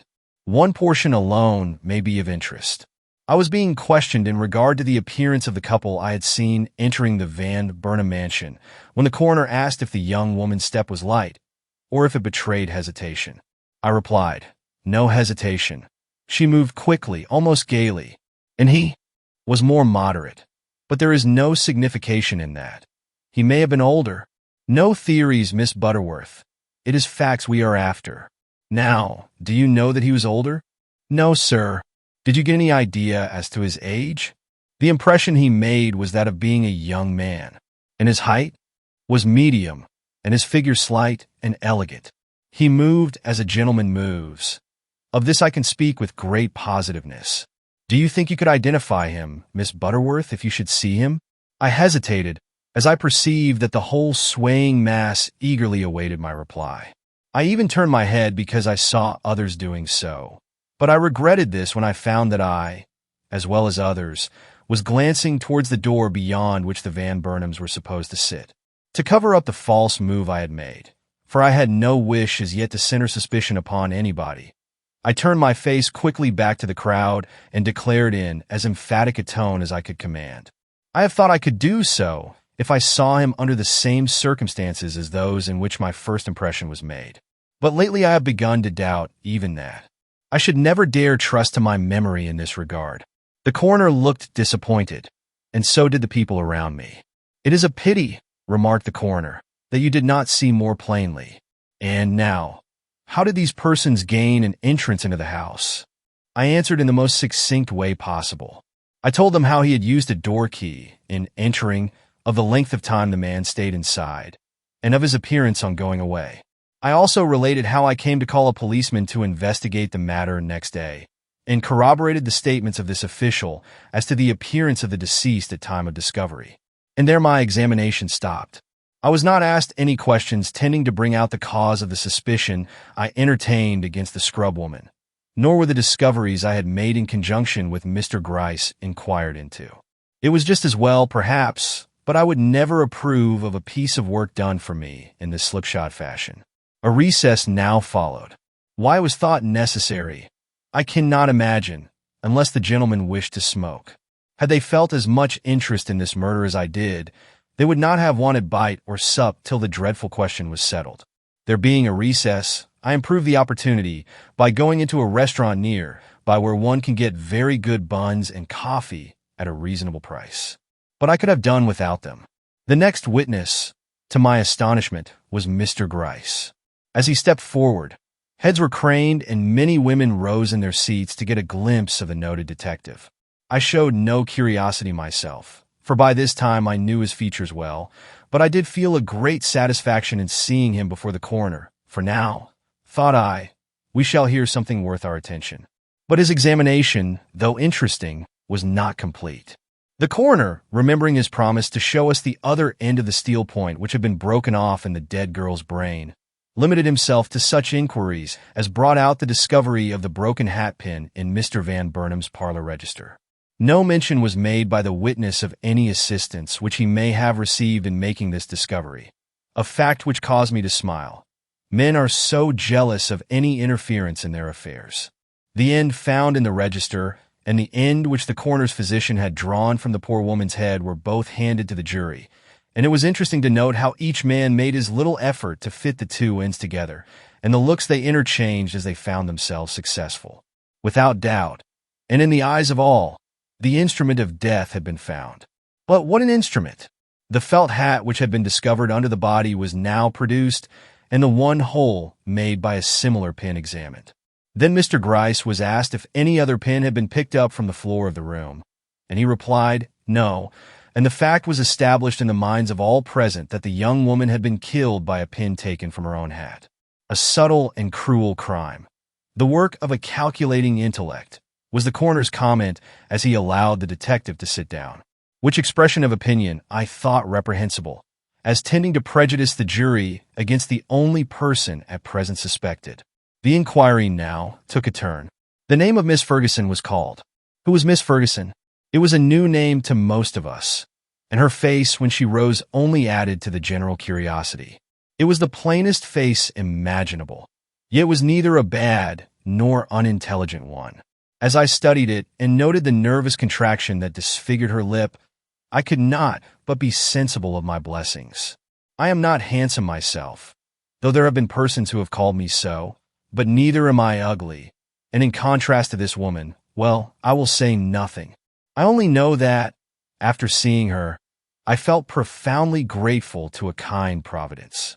As for the poor woman herself, she knew she was no beauty, but she had become so accustomed to seeing the eyes of other people turn away from her face that beyond the nervous twitching of which I have spoken, she showed no feeling.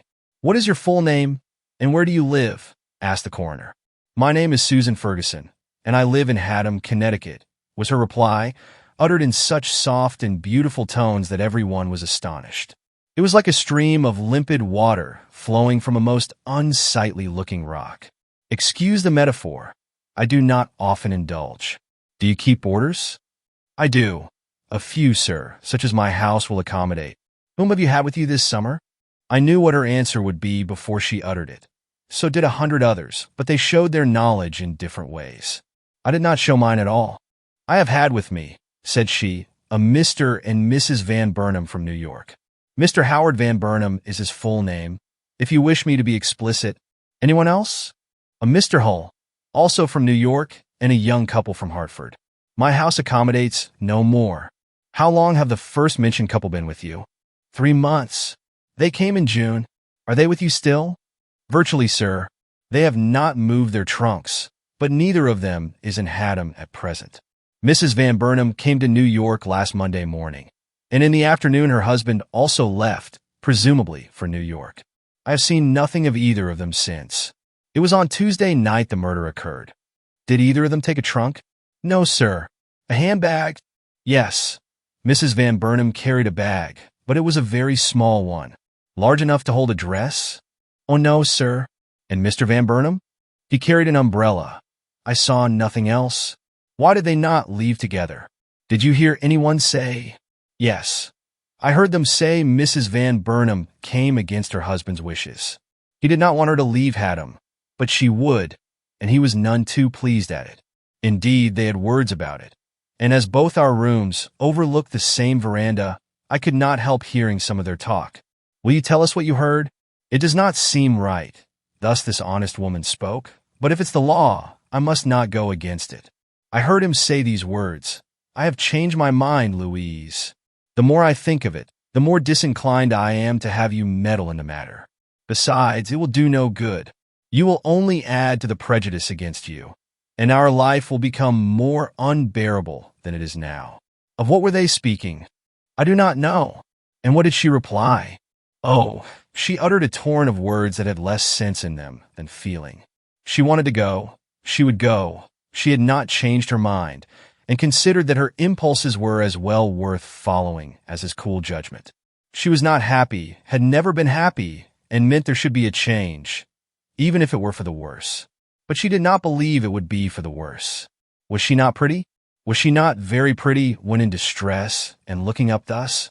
And I heard her fall on her knees, a movement which called out a grunt from her husband, but whether this was an expression of approval or disapproval, I cannot say. A silence followed, during which I caught the sound of his steady tramping up and down the room. Then she spoke again in a petulant way. It may seem foolish to you, she cried, knowing me as you do, and being used to seeing me in all my moods. But to him it will be a surprise, and I will so manage it that it will affect all we want, and more too, perhaps. I have a genius for some things, Howard, and my better angel tells me I shall succeed. And what did he reply to that? That the name of her better angel was vanity, that his father would see through her blandishments, that he forbade her to prosecute her schemes, and much more to the same effect. To all of which she answered by a vigorous stamp of her foot, and the declaration that she was going to do what she thought best in spite of all opposition, that it was a lover and not a tyrant that she had married, and that if he did not know what was good for himself, she did, and that when he received an intimation from his father that the breach in the family was closed, then he would acknowledge that if she had no fortune and no connections, she had at least a plentiful supply of wit.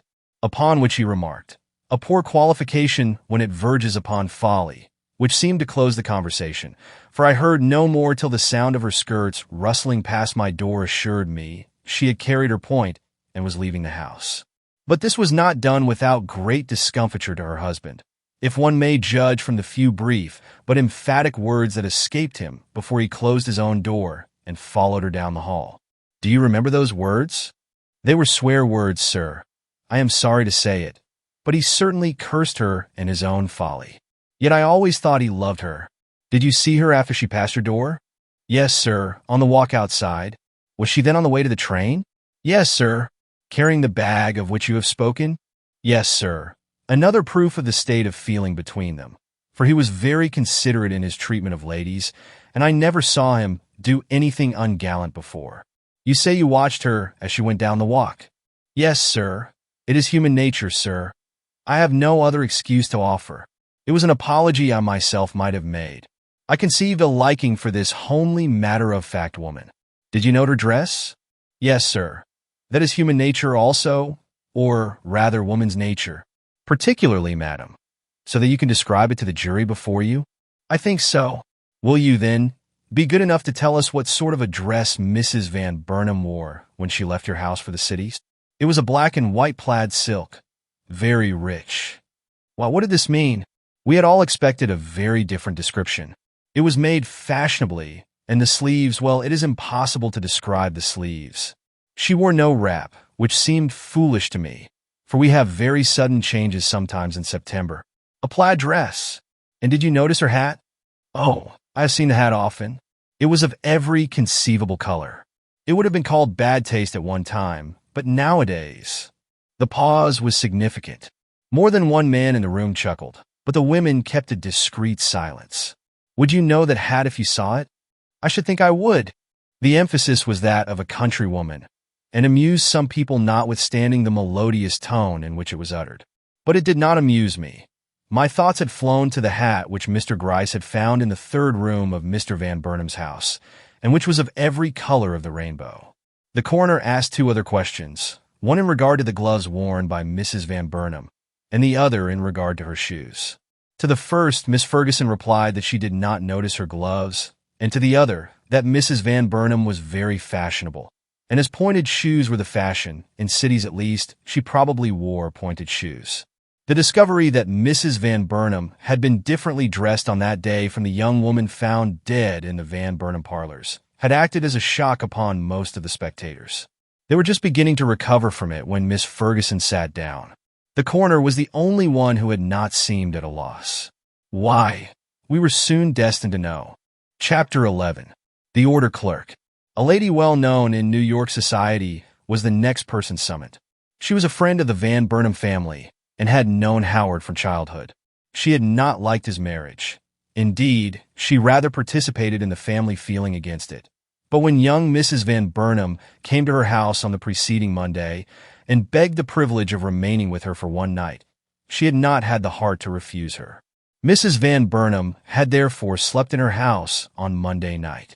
Questioned in regard to that lady's appearance and manner, she answered that her guest was unnaturally cheerful, laughing much and showing a great vivacity, that she gave no reason for her good spirits, nor did she mention her own affairs in any way, rather took pains not to do so.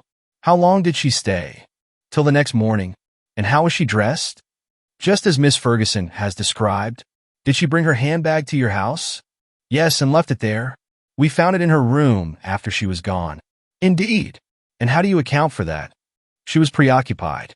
I saw it in her cheerfulness, which was forced and not always well-timed.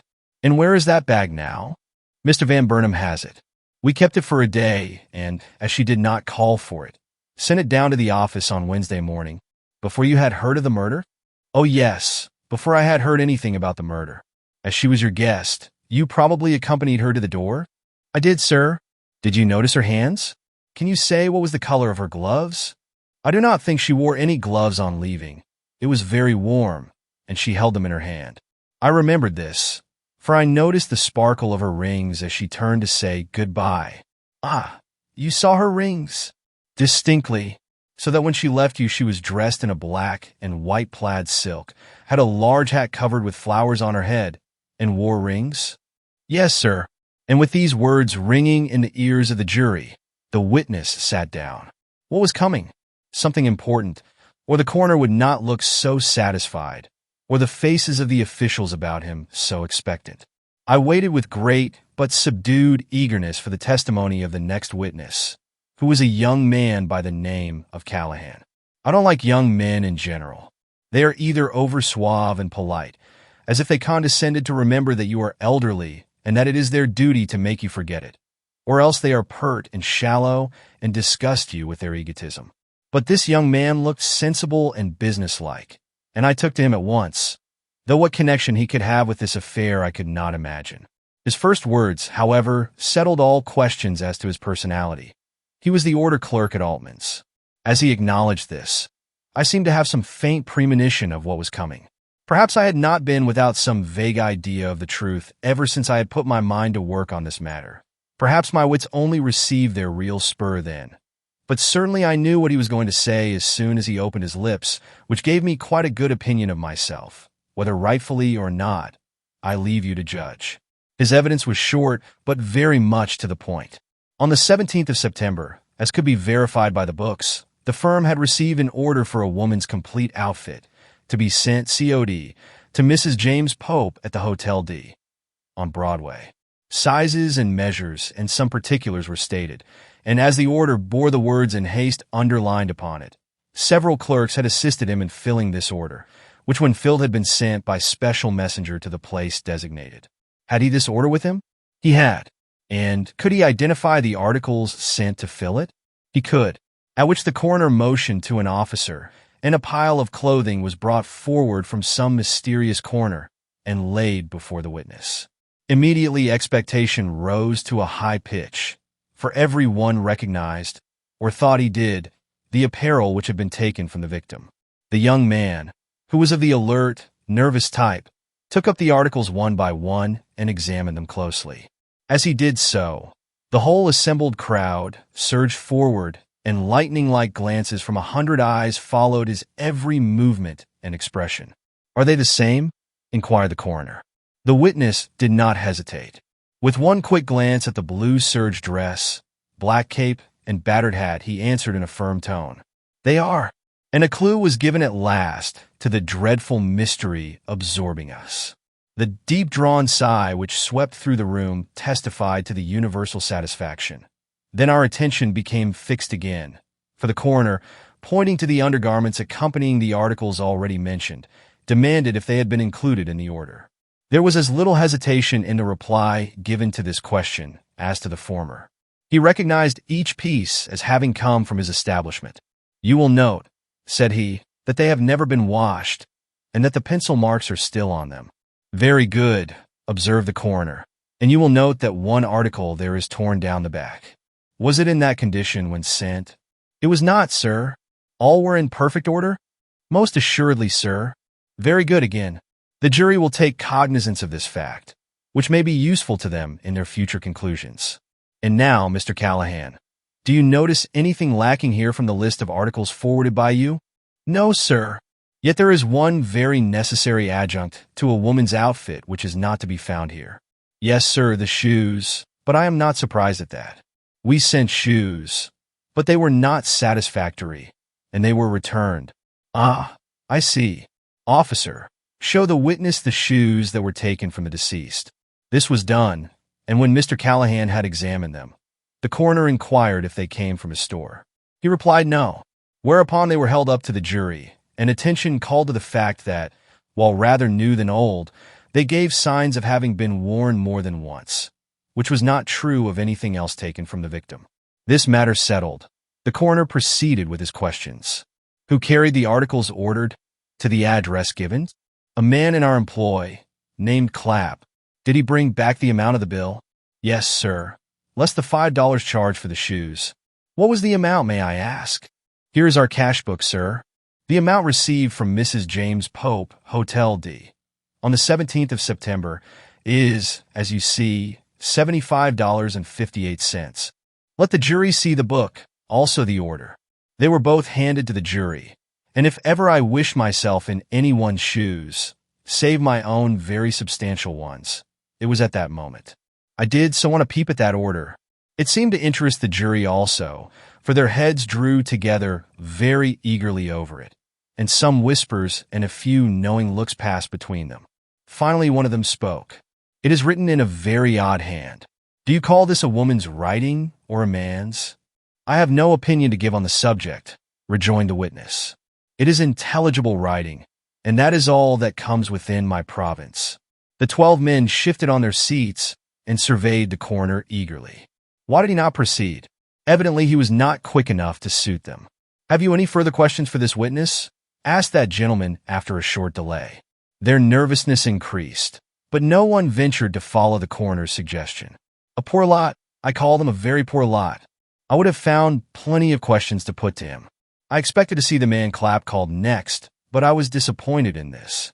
The name uttered was Henshaw, and the person who rose in answer to it was a tall, burly man with a shock of curly black hair. He was the clerk of the Hotel D, and we all forgot Clapp in our eagerness to hear what this man had to say. His testimony amounted to this: that a person by the name of Pope was registered on his books, that she came to his house on the 17th of September, sometime near noon, that she was not alone, that a person she called her husband accompanied her, and that they had been given a room, at her request, on the second floor overlooking Broadway. "Did you see the husband? Was it his handwriting we see in your register?" "No, sir. He came into the office, but he did not approach the desk. It was she who registered for them both, and who did all the business, in fact. I thought it queer, but took it for granted he was ill, for he held his head very much down and acted as if he felt disturbed or anxious." "Did you notice him closely? Would you be able to identify him on sight?" "No, sir, I should not. He looked like 100 other men I see every day, medium in height and build, with brown hair and brown mustache. Not noticeable in any way, sir, except for his hangdog air and evident desire not to be noticed." "But you saw him later?" "No, sir. After he went to his room, he stayed there, and no one saw him. I did not even see him when he left the house. His wife paid the bill, and he did not come into the office." "But you saw her well? You would know her again?" "Perhaps, sir, but I doubt it. She wore a thick veil when she came in, and though I might remember her voice, I have no recollection of her features, for I did not see them. You can give a description of her dress, though, Surely you must have looked long enough at a woman who wrote her own and her husband's name in your register, for you to remember her clothes. Yes, for they were very simple. She had on what is called a gossamer, which covered her from neck to toe, and on her head a hat wrapped all about with a blue veil, so that she might have worn any dress under that gossamer? Yes, sir. And any hat under that veil? Any one that was large enough, sir. Very good. Now, did you see her hands? Not to remember them. Did she have gloves on? I cannot say. I did not stand and watch her, sir. That is a pity. But you say you heard her voice. Yes, sir. Was it a lady's voice? Was her tone refined and her language good?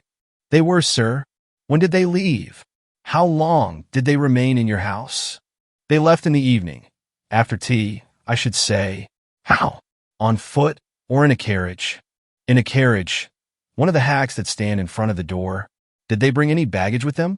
No, sir. Did they take any away? The lady carried a parcel. What kind of a parcel? A brown paper parcel, like clothing done up.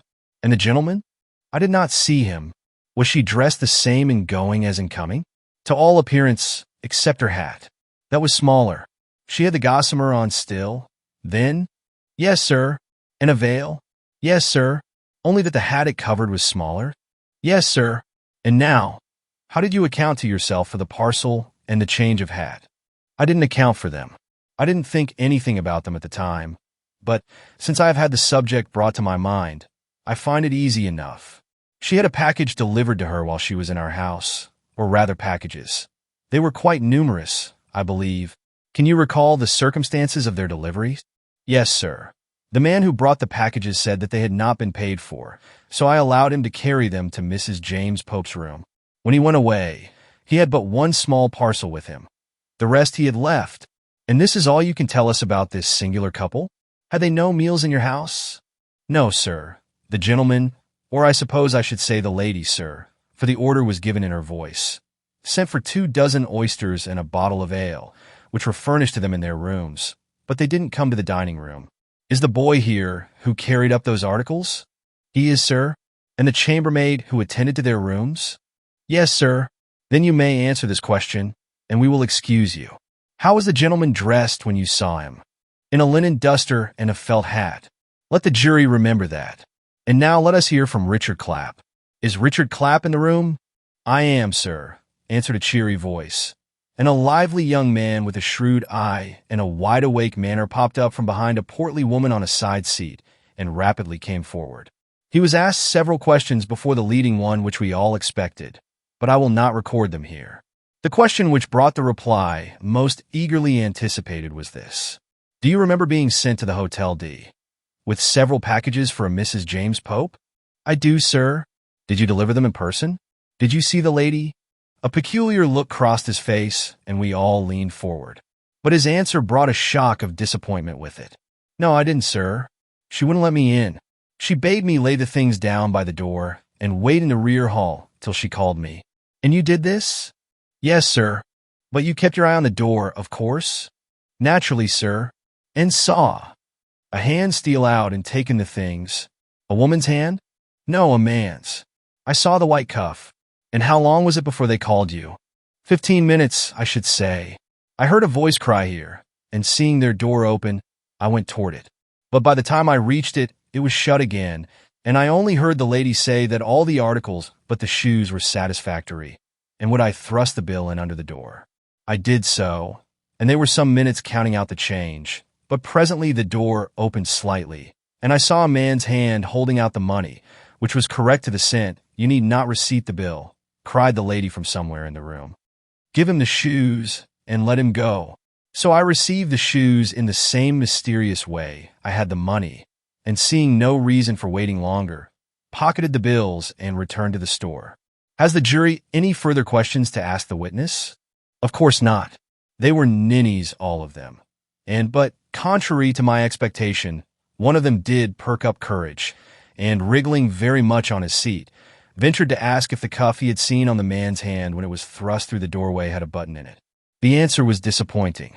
The witness had not noticed any. The juror, somewhat abashed, sank into silence, at which another of the precious 12, inspired no doubt by the other's example, blurted out. Then what was the color of the coat sleeve? You surely can remember that. But another disappointment awaited us.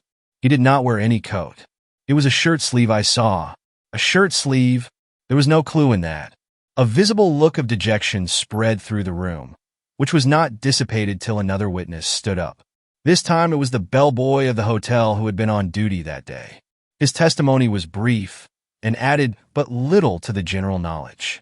He had been summoned more than once by these mysterious parties, but only to receive his orders through a closed door. He had not entered the room at all. He was followed by the chambermaid, who testified that she was in the room once while they were there, that she saw them both then, but did not catch a glimpse of their faces. Mr. Pope was standing in the window, almost entirely shielded by the curtains, and Mrs. Pope was busy hanging up something in the wardrobe. The gentleman had on his duster, and the lady her gossamer. It was but a few minutes after their arrival. Questioned in regard to the state of the room after they left it, she said that there was a lot of brown paper lying about, marked B. Altman, but nothing else that did not belong there. Not a tag, nor a hat pin, nor a bit of memorandum, lying on bureau or tables. Nothing, sir, so far as I mind. I wasn't on the lookout for anything, sir. They were a queer couple, but we have lots of queer couples at our house, and the most I notice is, sir, is those what remember the chambermaid and those what don't. This couple was of the kind what don't. Did you sweep the room after their departure? I always does. They went late, so I swept the room the next morning, and threw the sweepings away, of course. Of course. Would you have me keep them for treasures? It might have been well if you had, muttered the coroner. The combings from the lady's hair might have been very useful in establishing her identity. The porter who was charged of the lady's entrance was the last witness from this house. He had been on duty on the evening in question and had noticed this couple leaving.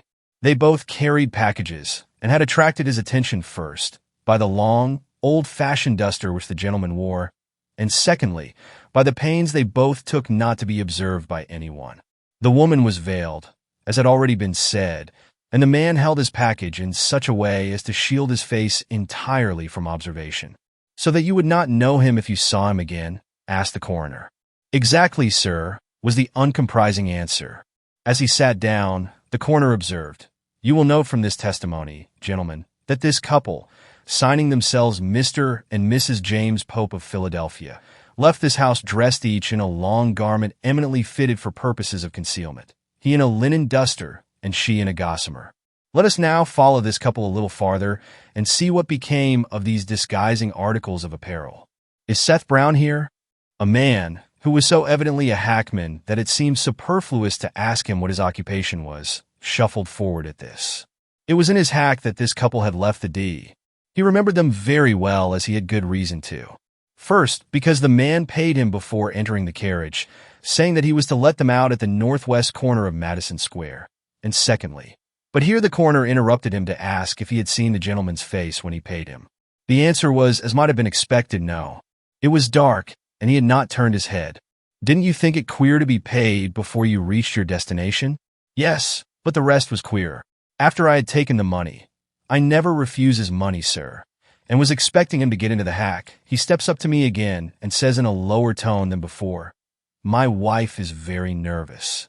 Drive slow, if you please, and when you reach the place I have named, watch your horses carefully, for if they should move while she is getting out, the shock would throw her into a spasm.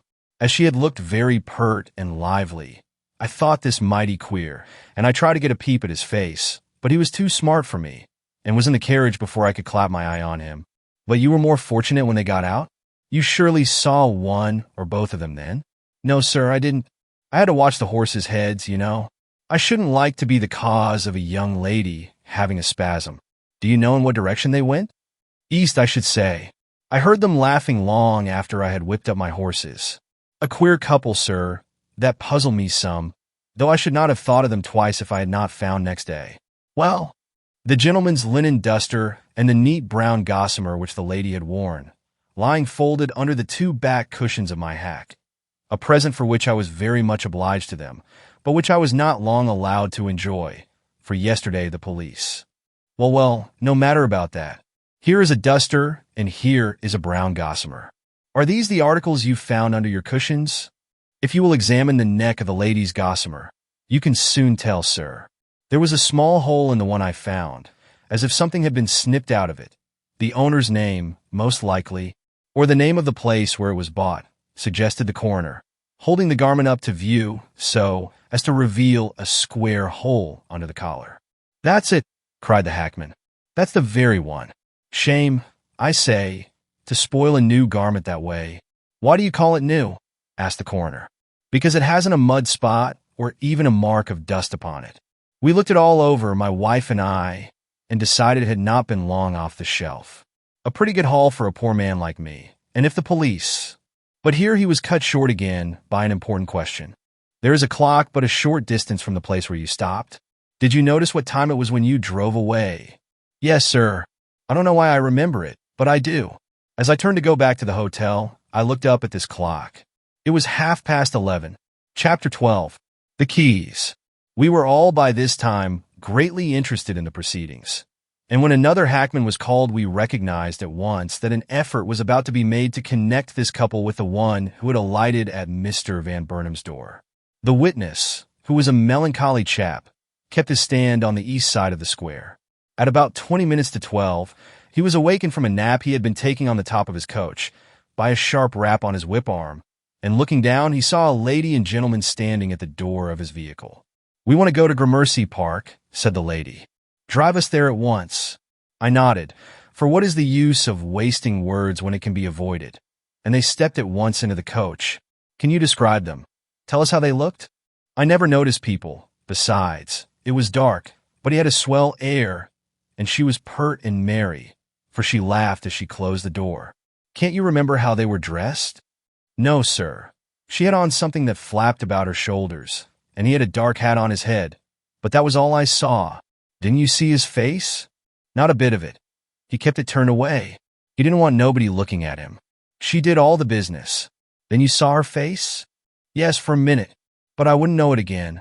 She was young and putty, and her hand which dropped the money into mine was small, but I couldn't say no more, not if he was to give me the town." "Did you know that the house you stopped at was Mr. Van Burnham's, and that it was supposed to be empty?" "No, sir. I'm not one of the swell ones. My acquaintances live in another part of the town." "But you noticed that the house was dark?" "I may have. I don't know." "And that is all you have to tell us about them?" "No, sir. The next morning, which was yesterday, sir, as I was dusting out the coach, I found under the cushions a large blue veil, folded and lying very flat. But it had been slit with a knife and could not be worn. This was strange, too, and while more than one person about me ventured an opinion, I muttered to myself, "James Pope, his mark," astonished at a coincidence which so completely connected the occupants of the two coaches. But the coroner was able to produce a witness whose evidence carried the matter on still farther. A policeman in full uniform testified next, and after explaining that his beat led him from Madison Avenue to 3rd on 27th Street, went on to say that as he was coming up this street on Tuesday evening some few minutes before midnight, he encountered, somewhere between Lexington Avenue and 3rd, a man and woman walking rapidly towards the latter avenue, each carrying a parcel of some dimensions. That he noted them because they seemed so merry, but would have thought nothing of it if he had not presently perceived them coming back without the parcels. They were chatting more gaily than ever. The lady wore a short cape, and the gentleman a dark coat, but he could give no other description of their appearance, for they went by rapidly, and he was more interested in wondering what they had done with such large parcels in such a short time at that hour of night, than in noting how they looked or whither they were going. He did observe, however, that they proceeded towards Madison Square, and remembers now that he heard a carriage suddenly drive away from that direction. The coroner asked him but one question. "Had the lady no parcel when you saw her last?" "I saw none." "Could she not have carried one under her cape?" "Perhaps, if it was small enough." "As small as a lady's hat, say?" "Well, it would have to be smaller than some of them are now, sir." And so terminated this portion of the inquiry. A short delay followed the withdrawal of this witness. The coroner, who was a somewhat portly man, and who had felt the heat of the day very much, leaned back and looked anxious, while the jury, always restless, moved in their seats like a set of schoolboys, and seemed to long for the hour of adjournment, notwithstanding the interest which everybody but themselves seemed to take in this exciting investigation. Finally, an officer, who had been sent into the adjoining room, came back with a gentleman, who was no sooner recognized as Mr. Franklin Van Burnham than a great change took place in the countenances of all present.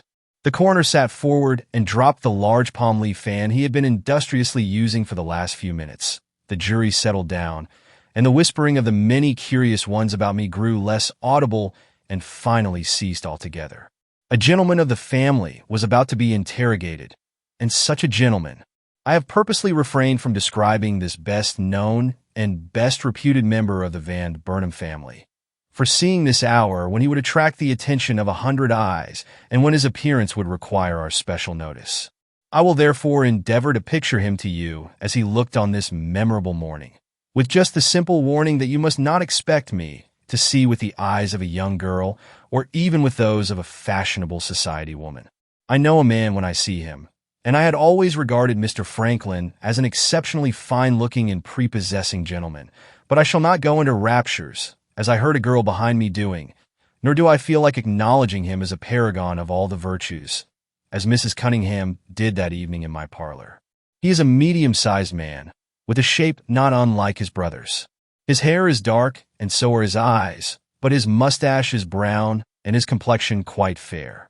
He carries himself with distinction, and though his countenance in repose has a precise air that is not perfectly agreeable, it has, when he speaks or smiles, an expression at once keen and amiable. On this occasion he failed to smile, and though his elegance was sufficiently apparent, his worth was not so much so. Yet the impression generally made was favorable, as one could perceive from the air of respect with which his testimony was received. He was asked many questions. Some were germane to the matter in hand, and some seemed to strike wide of all mark. He answered them all courteously, showing a manly composure in doing so, that served to calm the fever heat into which many had been thrown by the stories of the two hackmen. But as his evidence up to this point related merely to minor concerns, this was neither strange nor conclusive. The real test began when the coroner, with a certain bluster, which may have been meant to attract the attention of the jury, now visibly waning, or, as was more likely, may have been the unconscious expression of a secret if hitherto well-concealed embarrassment, asked the witness whether the keys to his father's front door had any duplicates. The answer came in a decidedly changed tone. No, the key used by our agent opens the basement door only. The coroner showed his satisfaction. No duplicates, he repeated. Then you will have no difficulty in telling us where the keys to your father's front door were kept during the family's absence. Did the young man hesitate, or was it but imagination on my part? They were usually in my possession. Usually. There was irony in the tone. Evidently the coroner was getting the better of his embarrassment, if he had felt any. And where were they on the 17th of this month? Were they in your possession then? No, sir. The young man tried to look calm and at his ease, but the difficulty he felt in doing so was apparent. On the morning of that day, he continued, I passed them over to my brother. Ah, here was something tangible as well as important. I began to fear the police understood themselves only too well, and so did the whole crowd of persons there assembled. A groan in one direction was answered by a sigh in another, and it needed all the coroner's authority to prevent an outbreak. Meanwhile, Mr. Van Burnham stood erect and unwavering, though his eyes showed the suffering which these demonstrations awakened. He did not turn in the direction of the room where we felt sure his family was gathered, but it was evident that his thoughts did, and that most painfully. The coroner, on the contrary, showed little or no feeling. He had brought the investigation up to this critical point and felt fully competent to carry it farther. May I ask, said he, where the transference of these keys took place? I gave them to him in our office last Tuesday morning. He said he might want to go into the house before his father came home. Did he say why he wanted to go into the house? No. Was he in the habit of going into it alone and during the family's absence? No. Had he any clothes there? Or any articles belonging to himself or his wife which he would be likely to wish to carry away?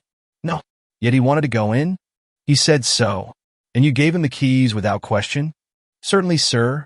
Was that not opposed to your usual principles? To your way of doing things, I should say?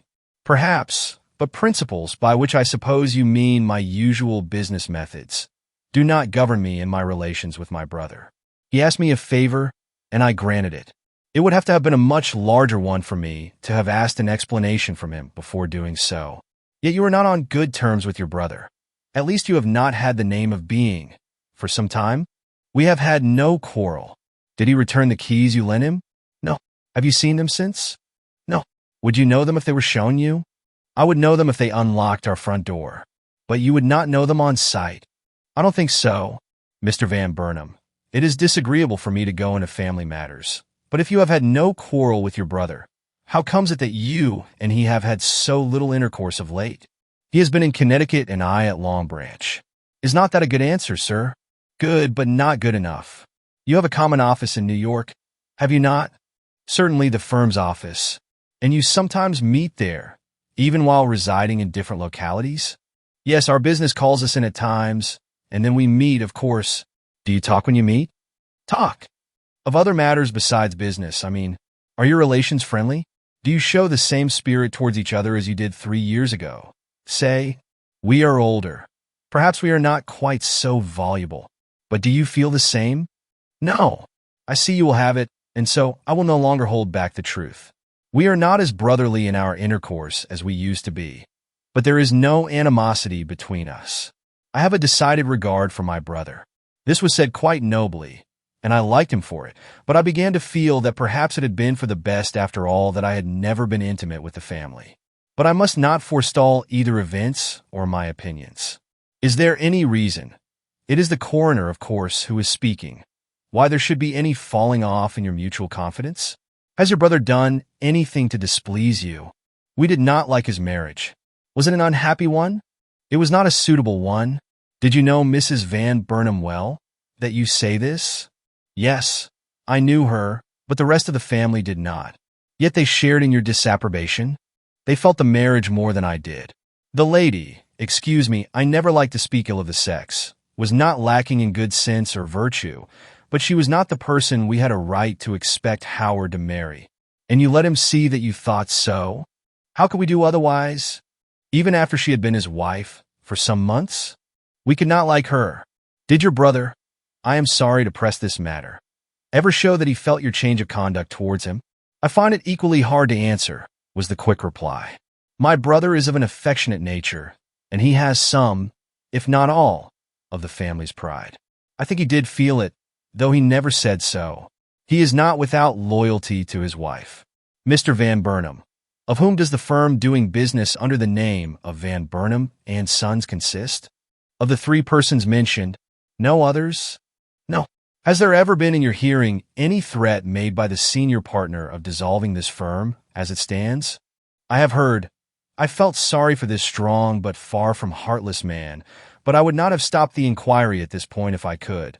I was far too curious. I have heard my father say that he would withdraw if Howard did not. Whether he would have done so, I consider open to doubt. My father is a just man and never fails to do the right thing, though he sometimes speaks with unnecessary harshness. He made the threat, however? Yes. And Howard heard it? Or of it? I cannot say which. Mr. Van Burnham, have you noticed any change in your brother since this threat was uttered? How, sir? What change? In his treatment of his wife? Or in his attitude towards yourself? I have not seen him in the company of his wife since they went to Haddam. As for his conduct towards myself, I can say no more than I have already. We have never forgotten that we are children of one mother. Mr. Van Burnham, how many times have you seen Mrs. Howard Van Burnham? Several. More frequently before they were married than since. You were in your brother's confidence then, at that time. Knew he was contemplating marriage? It was in my endeavors to prevent the match that I saw so much of Miss Louise Stapleton. Ah, I am glad of the explanation. I was just going to inquire why you, of all members of the family, were the only one to know your brother's wife by sight. The witness, considering this question answered, made no reply. But the next suggestion could not be passed over. If you saw Mrs. Van Burnham so often, you are acquainted with her personal appearance? Sufficiently so, as well as I know that of my ordinary calling acquaintance. Was she light or dark? She had brown hair. Similar to this? The lock held up was the one which had been cut from the head of the dead girl. Yes, somewhat similar to that. The tone was cold, but he could not hide his distress. "Mr. Van Burnham, have you looked well at the woman who was found murdered in your father's house?" "I have, sir." "Is there anything in her general outline, or in such features as have escaped disfigurement, to remind you of Mrs. Howard Van Burnham?" "I may have thought so, at first glance," he replied with decided effort. "And did you change your mind at the second?" He looked troubled, but answered firmly, "No, I cannot say that I did." "But you must not regard my opinion as conclusive," he hastily added. "My knowledge of the lady was comparatively slight. The jury will take that into account. All we want to know now is whether you can assert from any knowledge you have, or from anything to be noted in the body itself, that it is not Mrs. Howard Van Burnham." "I cannot." And with this solemn assertion, his examination closed. The remainder of the day was taken up in trying to prove a similarity between Mrs. Van Burnham's handwriting and that of Mrs. James Pope, as seen in the register of the Hotel D, and on the order sent to Altman's. But the only conclusion reached was that the latter might be the former disguised, and even on this point the experts differed. Chapter 13. Howard Van Burnham.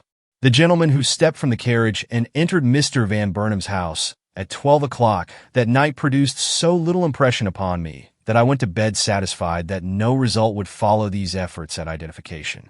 And so I told Mr. Gryce when he arrived next morning. But he seemed by no means disconcerted, and merely requested that I would submit to one more trial, to which I gave my consent, and he departed.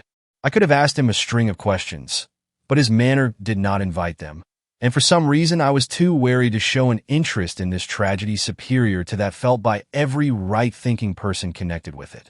At 10 o'clock, I was in my old seat in the courtroom. The same crowd with different faces confronted me, amid which the 12 stolid countenances of the jury looked like old friends. Howard Van Burnham was the witness called, and as he came forward and stood in full view of us all, the interest of the occasion reached its climax. His countenance wore a reckless look that did not serve to prepossess him with the people at whose mercy he stood.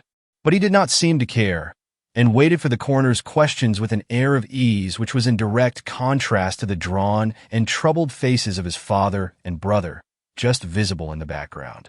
Coroner Doyle surveyed him a few minutes before speaking. Then he quietly asked if he had seen the dead body of the woman who had been found lying under a fallen piece of furniture in his father's house. He replied that he had. "Before she was removed from the house, or after it?" "After." "Did you recognize it? Was it the body of anyone you know?" "I do not think so." "Has your wife, who was missing yesterday, been heard from yet, Mr. Van Burnham?" "Not to my knowledge, sir." "Had she not, that is, your wife, a complexion similar to that of the dead woman just alluded to?" "She had a fair skin and brown hair, if that is what you mean. But these attributes are common to too many women for me to give them any weight in an attempted identification of this importance." "Had they no other similar points of a less general character?" "Was not your wife of a slight and graceful build, such as is attributed to the subject of this inquiry?" "My wife was slight, and she was graceful, common attributes also." "And your wife had a scar?" "Yes." "On the left ankle?" "Yes." "Which the deceased also has?" "That I do not know. They say so, but I had no interest in looking." "Why, may I ask? Did you not think it a remarkable coincidence?" The young man frowned. It was the first token of feeling he had given. "I was not on the lookout for coincidences," was his cold reply. "I had no reason to think this unhappy victim of an unknown man's brutality my wife, and so did not allow myself to be moved by even such a fact as this." "You had no reason," repeated the coroner, "to think this woman your wife. Had you any reason to think she was not?" "Yes." "Will you give us that reason?" "I had more than one. First, my wife would never wear the clothes I saw on the girl whose dead body was shown to me. Secondly, she would never go to any house alone with a man at the hour testified to by one of your witnesses." "Not with any man?" "I did not mean to include her husband in my remark, of course. But as I did not take her to Gramercy Park, the fact that the deceased woman entered an empty house accompanied by a man is proof enough to me that she was not Louise Van Burnham." "When did you part with your wife?" "On Monday morning at the depot in Haddam." "Did you know where she was going?" "I knew where she said she was going." "And where was that?" "May I ask?" "To New York, to interview my father." "But your father was not in New York?" "He was daily expected here." The steamer on which he had sailed from Southampton was due on Tuesday. Had she an interest in seeing your father? Was there any special reason why she should leave you for doing so? She thought so. She thought he would become reconciled to her entrance into our family if he should see her suddenly and without prejudiced persons standing by. And did you fear to mar the effect of this meeting if you accompanied her? No, for I doubted if the meeting would ever take place. I had no sympathy with her schemes and did not wish to give her the sanction of my presence. Was that the reason you let her go to New York alone? Yes. Had you no other? No. Why did you follow her, then, in less than 5 hours? Because I was uneasy. Because I also wanted to see my father. Because I am a man accustomed to carry out every impulse. An impulse led me that day in the direction of my somewhat headstrong wife. Did you know where your wife intended to spend the night? I did not. She has many friends, or at least I have, in the city, and I concluded she would go to one of them. As she did. When did you arrive in the city? Before 10 o'clock. Yes, a few minutes before. Did you try to find your wife? No. I went directly to the club. Did you try to find her the next morning? No. I had heard that the steamer had not yet been sighted off Fire Island, so considered the effort unnecessary. Why? What connection is there between this fact and an endeavor on your part to find your wife? A very close one. She had come to New York to throw herself at my father's feet. Now she could only do this at the steamer or inn. Why do you not proceed, Mr. Van Burnham? I will. I do not know why I stopped. Or in his own house. In his own house? In the house in Gramercy Park, do you mean? Yes, he has no other. The house in which this dead girl was found? Yes. Impatiently. Did you think she might throw herself at his feet there? She said she might. And as she is romantic, foolishly romantic, I thought her fully capable of doing so. And so you did not seek her in the morning? No, sir. How about the afternoon? This was a close question. We saw that he was affected by it, though he tried to carry it off bravely. I did not see her in the afternoon. I was in a restless frame of mind, and did not remain in the city. Ah, indeed. And where did you go? Unless necessary. I prefer not to say. It is necessary. I went to Coney Island. Alone? Yes. Did you see anybody there you know? No. And when did you return? At midnight. When did you reach your rooms? Later. How much later? 2 or 3 hours. And where were you during those hours? I was walking the streets.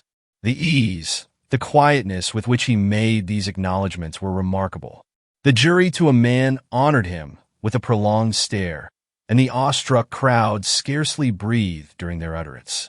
At the last sentence, a murmur broke out, at which he raised his head and with an air of surprise surveyed the people before him. Though he must have known what their astonishment meant, he neither quailed nor blanched, and while not in reality a handsome man, he certainly looked handsome at this moment. I did not know what to think, so forbore to think anything. Meanwhile, the examination went on. Mr. Van Burnham, I have been told that the locket I see there dangling from your watch chain contains a lock of your wife's hair. Is it so?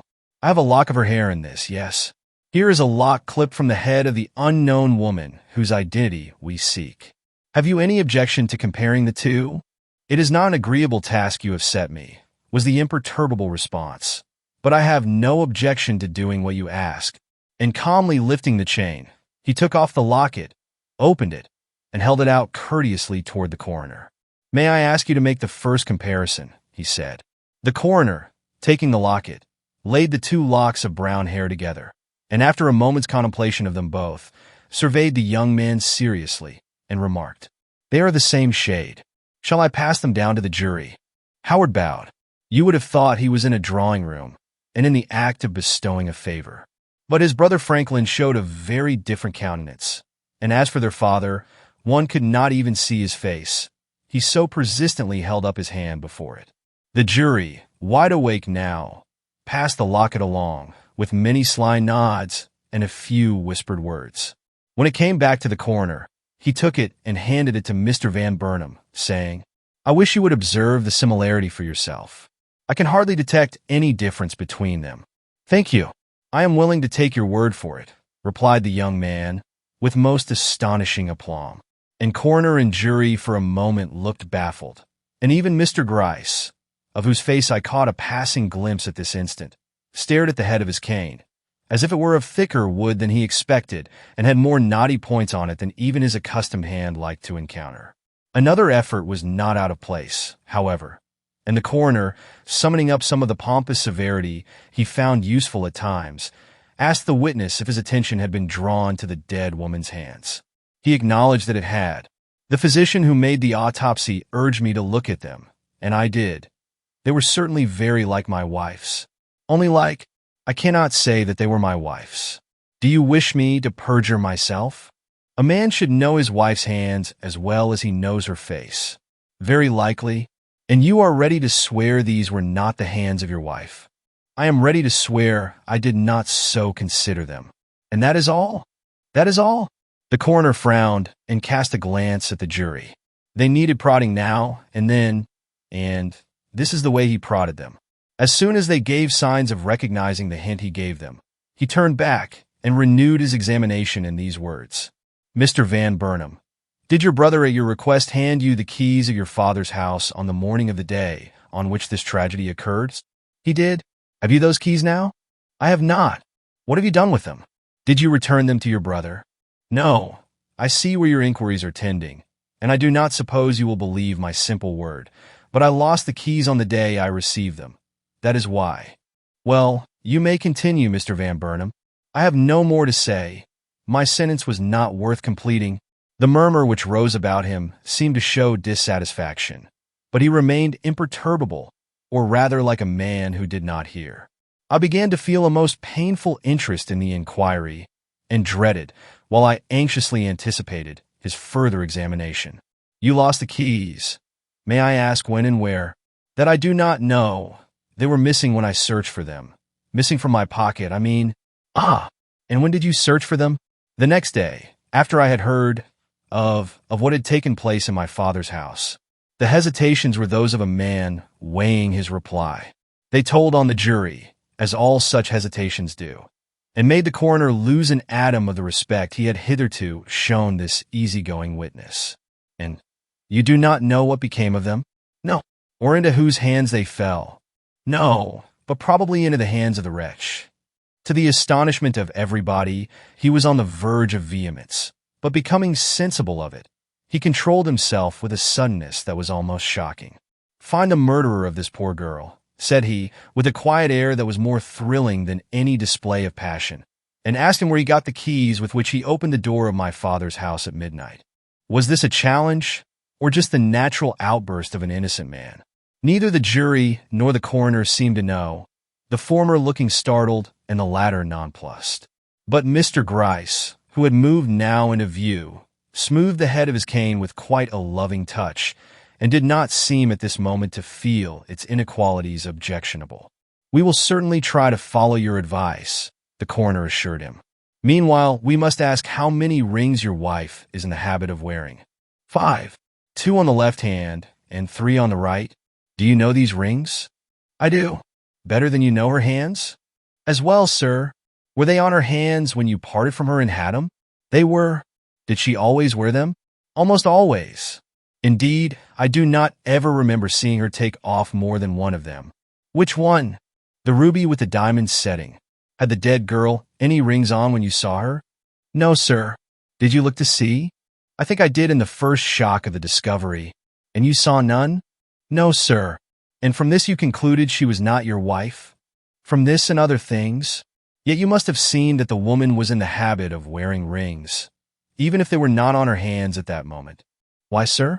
What should I know about her habits? Is not that a ring I see now on your little finger? It is, my seal ring which I always wear. Will you pull it off? Pull it off, if you please. It is a simple test I am requiring of you, sir. The witness looked astonished, but pulled off the ring at once. Here it is, said he. Thank you, but I do not want it. I merely want you to look at your finger. The witness complied, evidently more nonplussed than disturbed by this command. Do you see any difference between that finger and the one next it? Yes. There is a mark about my little finger showing where the ring has pressed. Very good. There were such marks on the fingers of the dead girl, who, as you say, had no rings on. I saw them, and perhaps you did yourself. I did not. I did not look closely enough. They were on the little finger of the right hand, on the marriage finger of the left, and on the forefinger of the same. On which fingers did your wife wear rings? On those same fingers, sir, but I will not accept this fact as proving her identity with the deceased. Most women do wear rings, and on those very fingers. The coroner was nettled, but he was not discouraged. He exchanged looks with Mr. Gryce, but nothing further passed between them, and we were left to conjecture what this interchange of glances meant. The witness, who did not seem to be affected either by the character of this examination or by the conjectures to which it gave rise, preserved his sang-froid, and eyed the coroner as he might any other questioner, with suitable respect, but with no fear and but little impatience. And yet he must have known the horrible suspicion darkening the minds of many people present, and suspected, even if against his will, that this examination, significant as it was but the forerunner of another and yet more serious one. "You are very determined," remarked the coroner in beginning again, "not to accept the very substantial proofs presented you of the identity between the object of this inquiry and your missing wife. But we are not yet ready to give up the struggle, and so I must ask if you heard the description given by Miss Ferguson of the manner in which your wife was dressed on leaving Haddam?" "I have." "Was it a correct account? Did she wear a black and white plaid silk and a hat trimmed with various colored ribbons and flowers?" "She did." "Do you remember the hat? Were you with her when she bought it, or did you ever have your attention drawn to it in any particular way?" "I remember the hat." "Is this it, Mr. Van Burnham?" I was watching Howard, and the start he gave was so pronounced, and the emotion he displayed was in such violent contrast to the self-possession he had maintained up to this point, that I was held spellbound by the shock I received, and forbore to look at the object which the coroner had suddenly held up for inspection. But when I did turn my head towards it, I recognized at once the multicolored hat which Mr. Gryce had brought in from the third room of Mr. Van Burnham's house on the evening I was there, and realized almost in the same breath that great as this mystery had hitherto seemed, it was likely to prove yet greater before its proper elucidation was arrived at. "Was that found in my father's house?" Where was that hat found?" stammered the witness, so far forgetting himself as to point towards the object in question. "It was found by Mr. Gryce in a closet off your father's dining room, a short time after the dead girl was carried out." "I don't believe it," vociferated the young man, paling with something more than anger, and shaking from head to foot. "Shall I put Mr. Gryce on his oath again?" asked the coroner mildly. The young man stared. Evidently, these words failed to reach his understanding. "Is it your wife's hat?" persisted the coroner with very little mercy. "Do you recognize it for the one in which she left Haddam?" "Would to God I did not!" burst in vehement distress from the witness, who at the next moment broke down altogether and looked about for the support of his brother's arm. Franklin came forward, and the two brothers stood for a moment in the face of the whole surging mass of curiosity-mongers before them, arm in arm, but with very different expressions on their two proud faces. Howard was the first to speak. "If that was found in the parlors of my father's house," he cried, "then the woman who was killed there was my wife." And he started away with a wild air towards the door. "Where are you going?" asked the coroner, quietly, while an officer stepped softly before him, and his brother compassionately drew him back by the arm. "I am going to take her from that horrible place. She is my wife. Father, you would not wish her to remain in that spot for another moment, would you, while we have a house we call our own?" Mr. Van Burnham the senior, who had shrunk as far from sight as possible through these painful demonstrations, rose up at these words from his agonized son, and making him an encouraging gesture, walked hastily out of the room, seeing which, the young man became calmer, and though he did not cease to shudder, tried to restrain his first grief, which to those who looked closely at him was evidently very sincere. "I would not believe it was she," he cried, in total disregard of the presence he was in. "I would not believe it, but now," a certain pitiful gesture finished the sentence, and neither coroner nor jury seemed to know just how to proceed, the conduct of the young man being so markedly different from what they had expected. After a short pause, painful enough to all concerned, the coroner, perceiving that very little could be done with the witness under the circumstances, adjourned the sitting till afternoon. Chapter 14. A Serious Admission. "I went at once to a restaurant. I ate because it was time to eat, and because any occupation was welcome that would pass away the hours of waiting. I was troubled, and I did not know what to make of myself. I was no friend to the Van Burnhams. I did not like them, and certainly had never approved of any of them but Mr. Franklin, and yet I found myself altogether disturbed over the morning's developments, Howard's emotion having appealed to me in spite of my prejudices. I could not but think ill of him, his conduct not being such as I could honestly commend. But I found myself more ready to listen to the involuntary pleadings of my own heart in his behalf than I had been prior to his testimony and its somewhat startling termination. But they were not through with him yet, and after the longest 3 hours I ever passed, we were again convened before the coroner. I saw Howard as soon as anybody did. He came in, arm in arm as before, with his faithful brother, and sat down in a retired corner behind the coroner. But he was soon called forward. His face, when the light fell on it, was startling to most of us. It was as much changed as if years, instead of hours, had elapsed since last we saw it. No longer reckless in its expression, nor easy, nor politely patient, it showed in its every lineament that he had not only passed through a hurricane of passion, but that the bitterness, which had been its worst feature, had not passed with the storm, but had settled into the core of his nature, disturbing its equilibrium forever. My emotions were not allayed by the sight, but I kept all expression of them out of view. I must be sure of his integrity before giving rein to my sympathies. The jury moved and sat up quite alert when they saw him. I think that if these especial 12 men could have a murder case to investigate every day, they would grow quite wide awake in time. Mr. Van Burnham made no demonstration. Evidently, there was not likely to be a repetition of the morning's display of passion. He had been iron in his impassibility at that time, but he was steel now, and steel which had been through the fiercest of fires. The opening question of the coroner showed by what experience these fires had been kindled. Mr. Van Burnham, I have been told that you have visited the morgue in the interim which has elapsed since I last questioned you. Is that true? It is. Did you, in the opportunity thus afforded, examine the remains of the woman whose death we are investigating, attentively enough to enable you to say now whether they are those of your missing wife? I have. The body is that of Louise Van Burnham. I crave your pardon and that of the jury for my former obstinacy in refusing to recognize it. I thought myself fully justified in the stand I took. I see now that I was not. The coroner made no answer. There was no sympathy between him and this young man. Yet he did not fail in a decent show of respect. Perhaps because he did feel some sympathy for the witness's unhappy father and brother. You then acknowledge the victim to have been your wife. I do. It is a point gained, and I compliment the jury upon it. We can now proceed to settle, if possible, the identity of the person who accompanied Mrs. Van Burnham into your father's house. Wait, cried Mr. Van Burnham with a strange air. I acknowledge I was that person. It was coolly, almost fiercely said, but it was an admission that well-nigh created a hubbub. Even the coroner seemed moved, and cast a glance at Mr. Gryce which showed his surprise to be greater than his discretion. You acknowledge, he began, but the witness did not let him finish. I acknowledge that I was the person who accompanied her into that empty house, but I do not acknowledge that I killed her. She was alive and well when I left her, difficult as it is for me to prove it.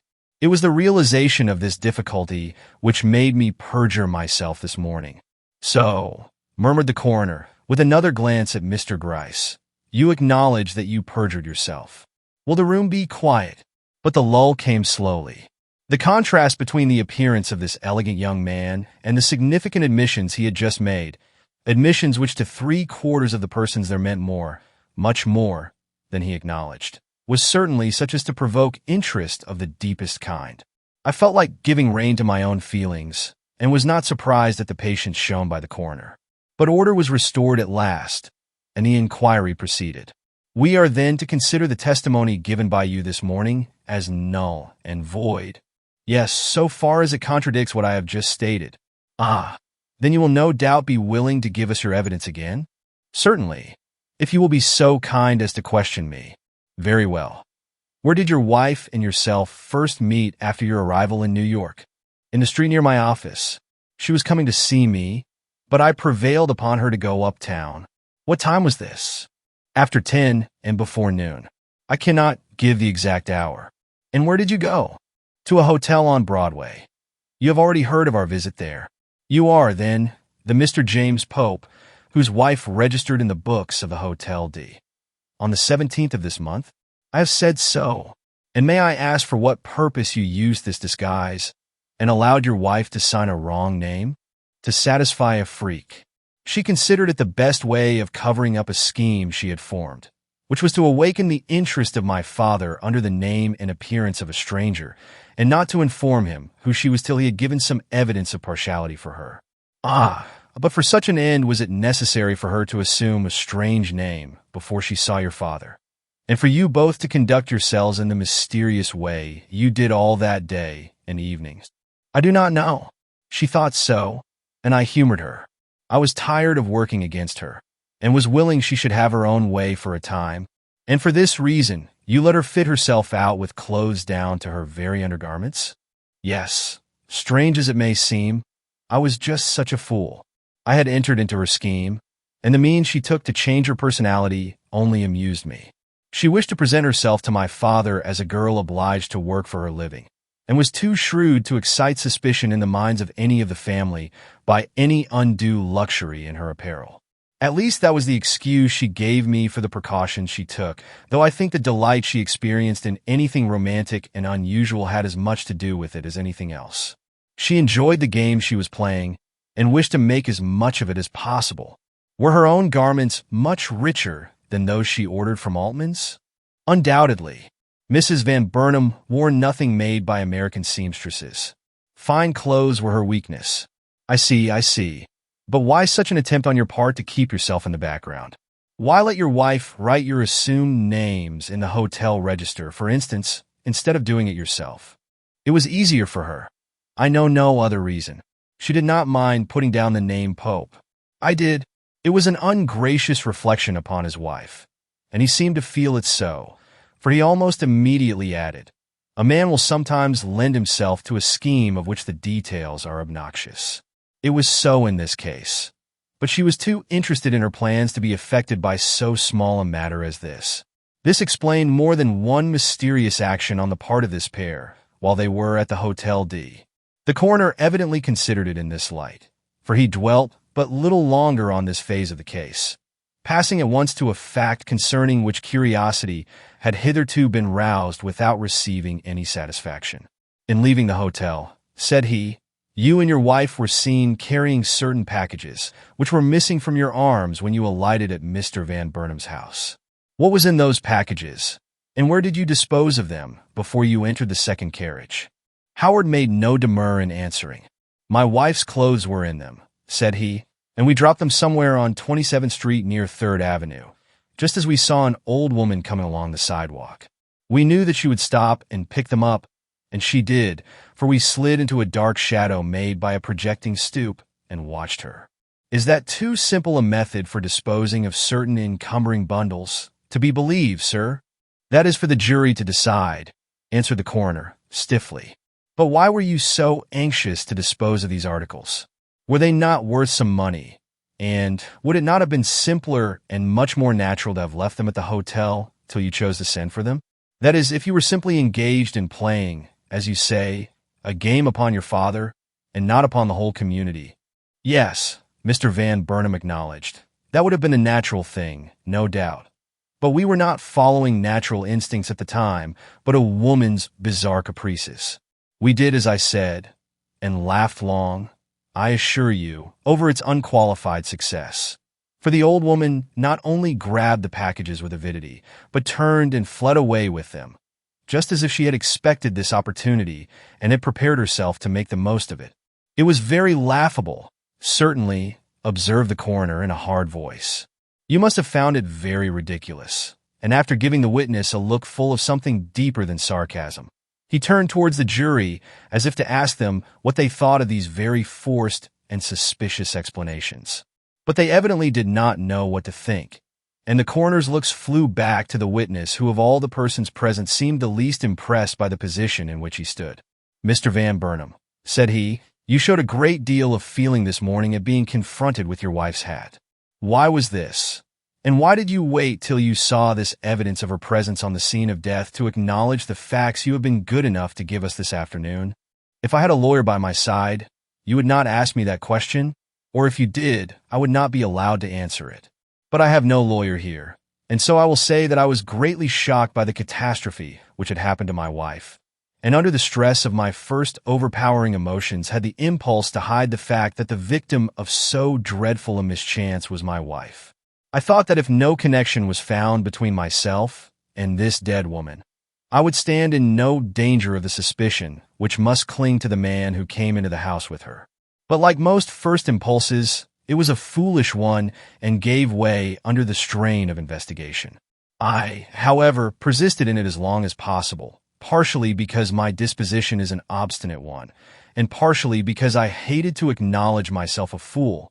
But when I saw the hat, and recognized it as an indisputable proof of her presence in the Van Burnham house that night, my confidence in the attempt I was making broke down all at once. I could deny her shape, her hands, and even the scar which she might have had in common with other women, but I could not deny her hat. Too many persons had seen her wear it.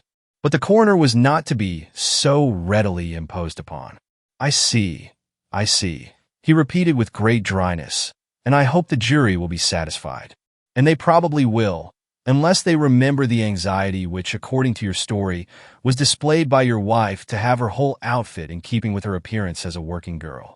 If she was so particular as to think it necessary to dress herself in store-made undergarments, why make all these precautions void by carrying into the house a hat with the name of an expensive milliner inside it?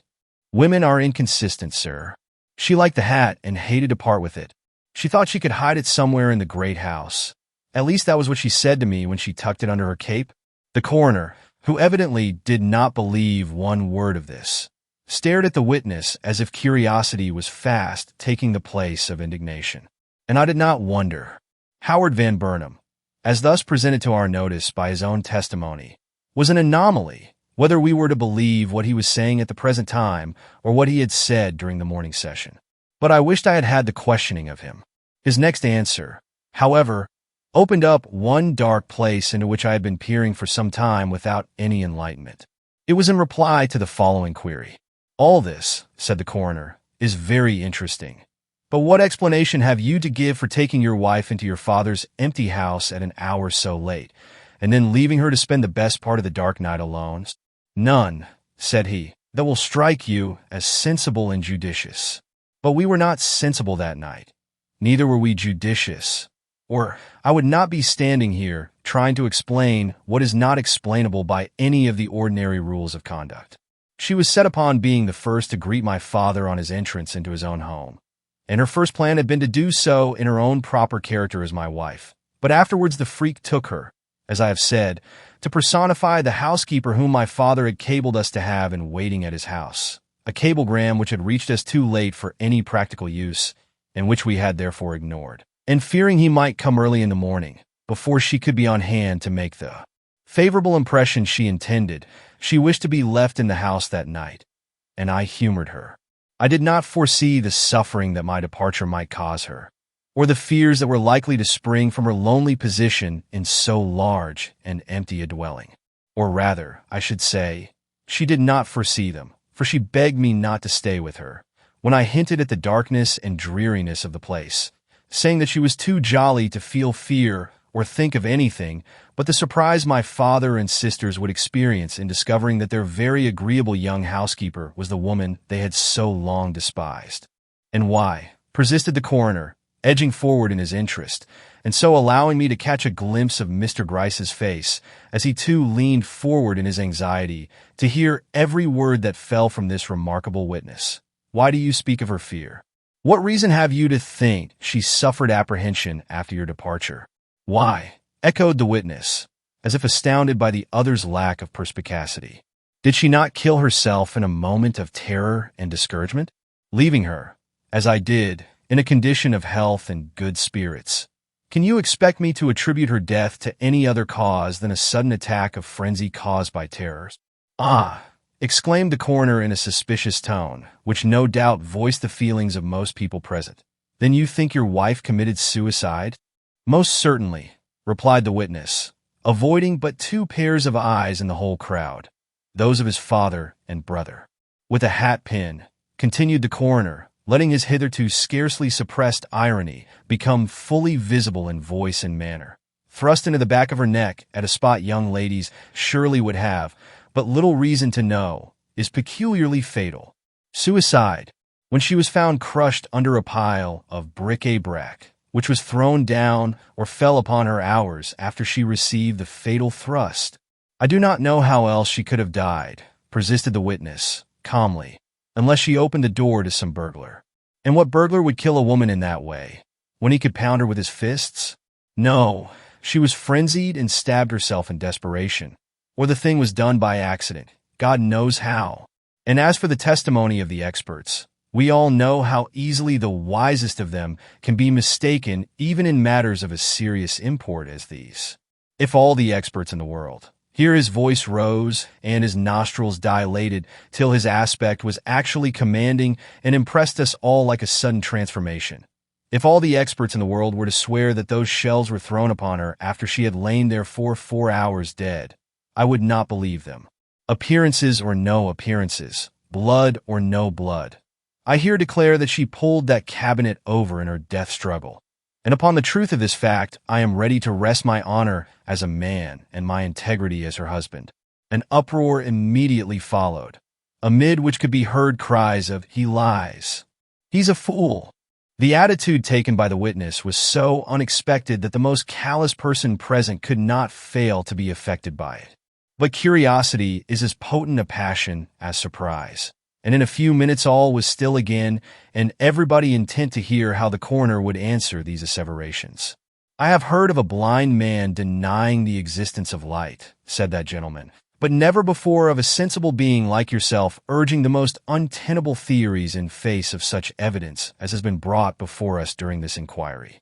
If your wife committed suicide, or if the entrance of the point of a hat pin into her spine was effected by accident, how comes the head of the pin to have been found so many feet away from her and in such a place as the parlor register?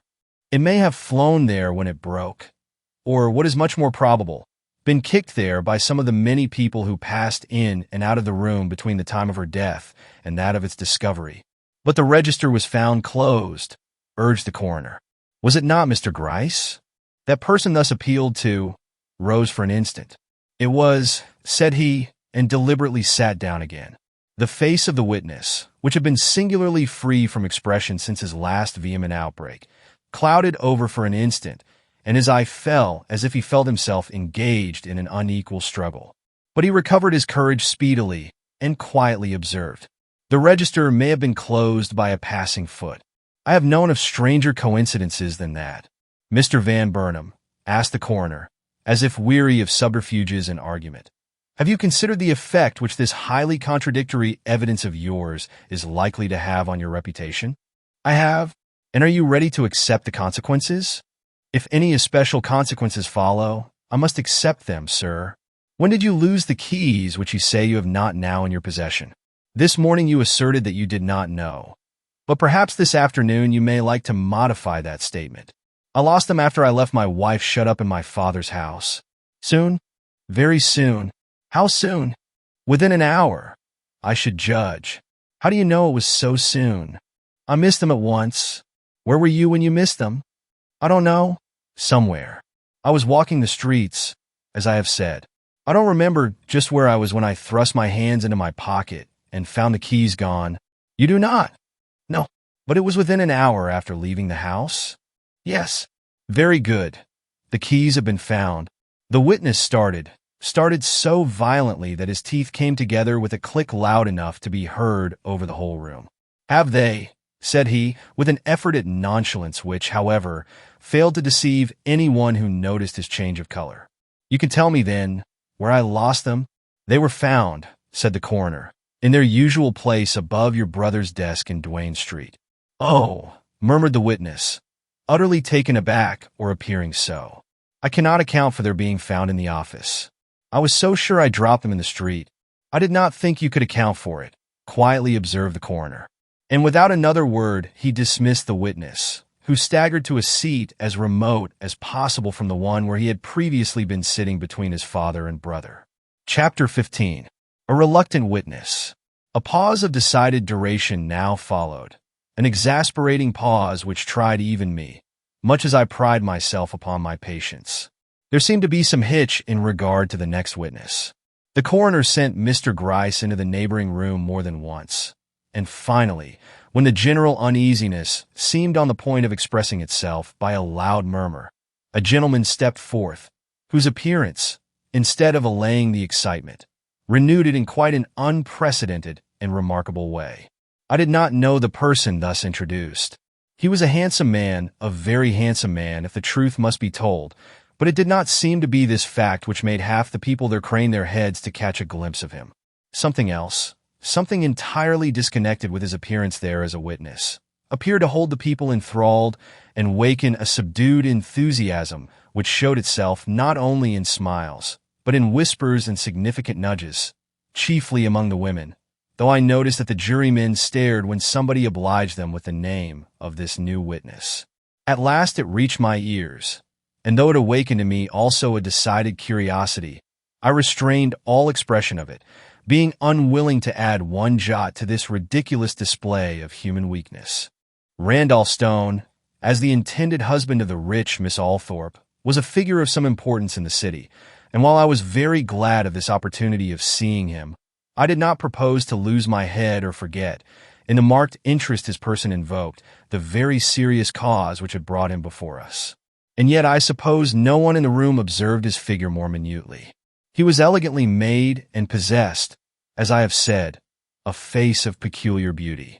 But these were not his only claims to admiration. He was a man of undoubted intelligence and great distinction of manner. The intelligence did not surprise me, knowing, as I did, how he had raised himself to his present enviable position in society in the short space of 5 years. But the perfection of his manner astonished me, though how I could have expected anything less in a man honored by Miss Althorpe's regard, I cannot say.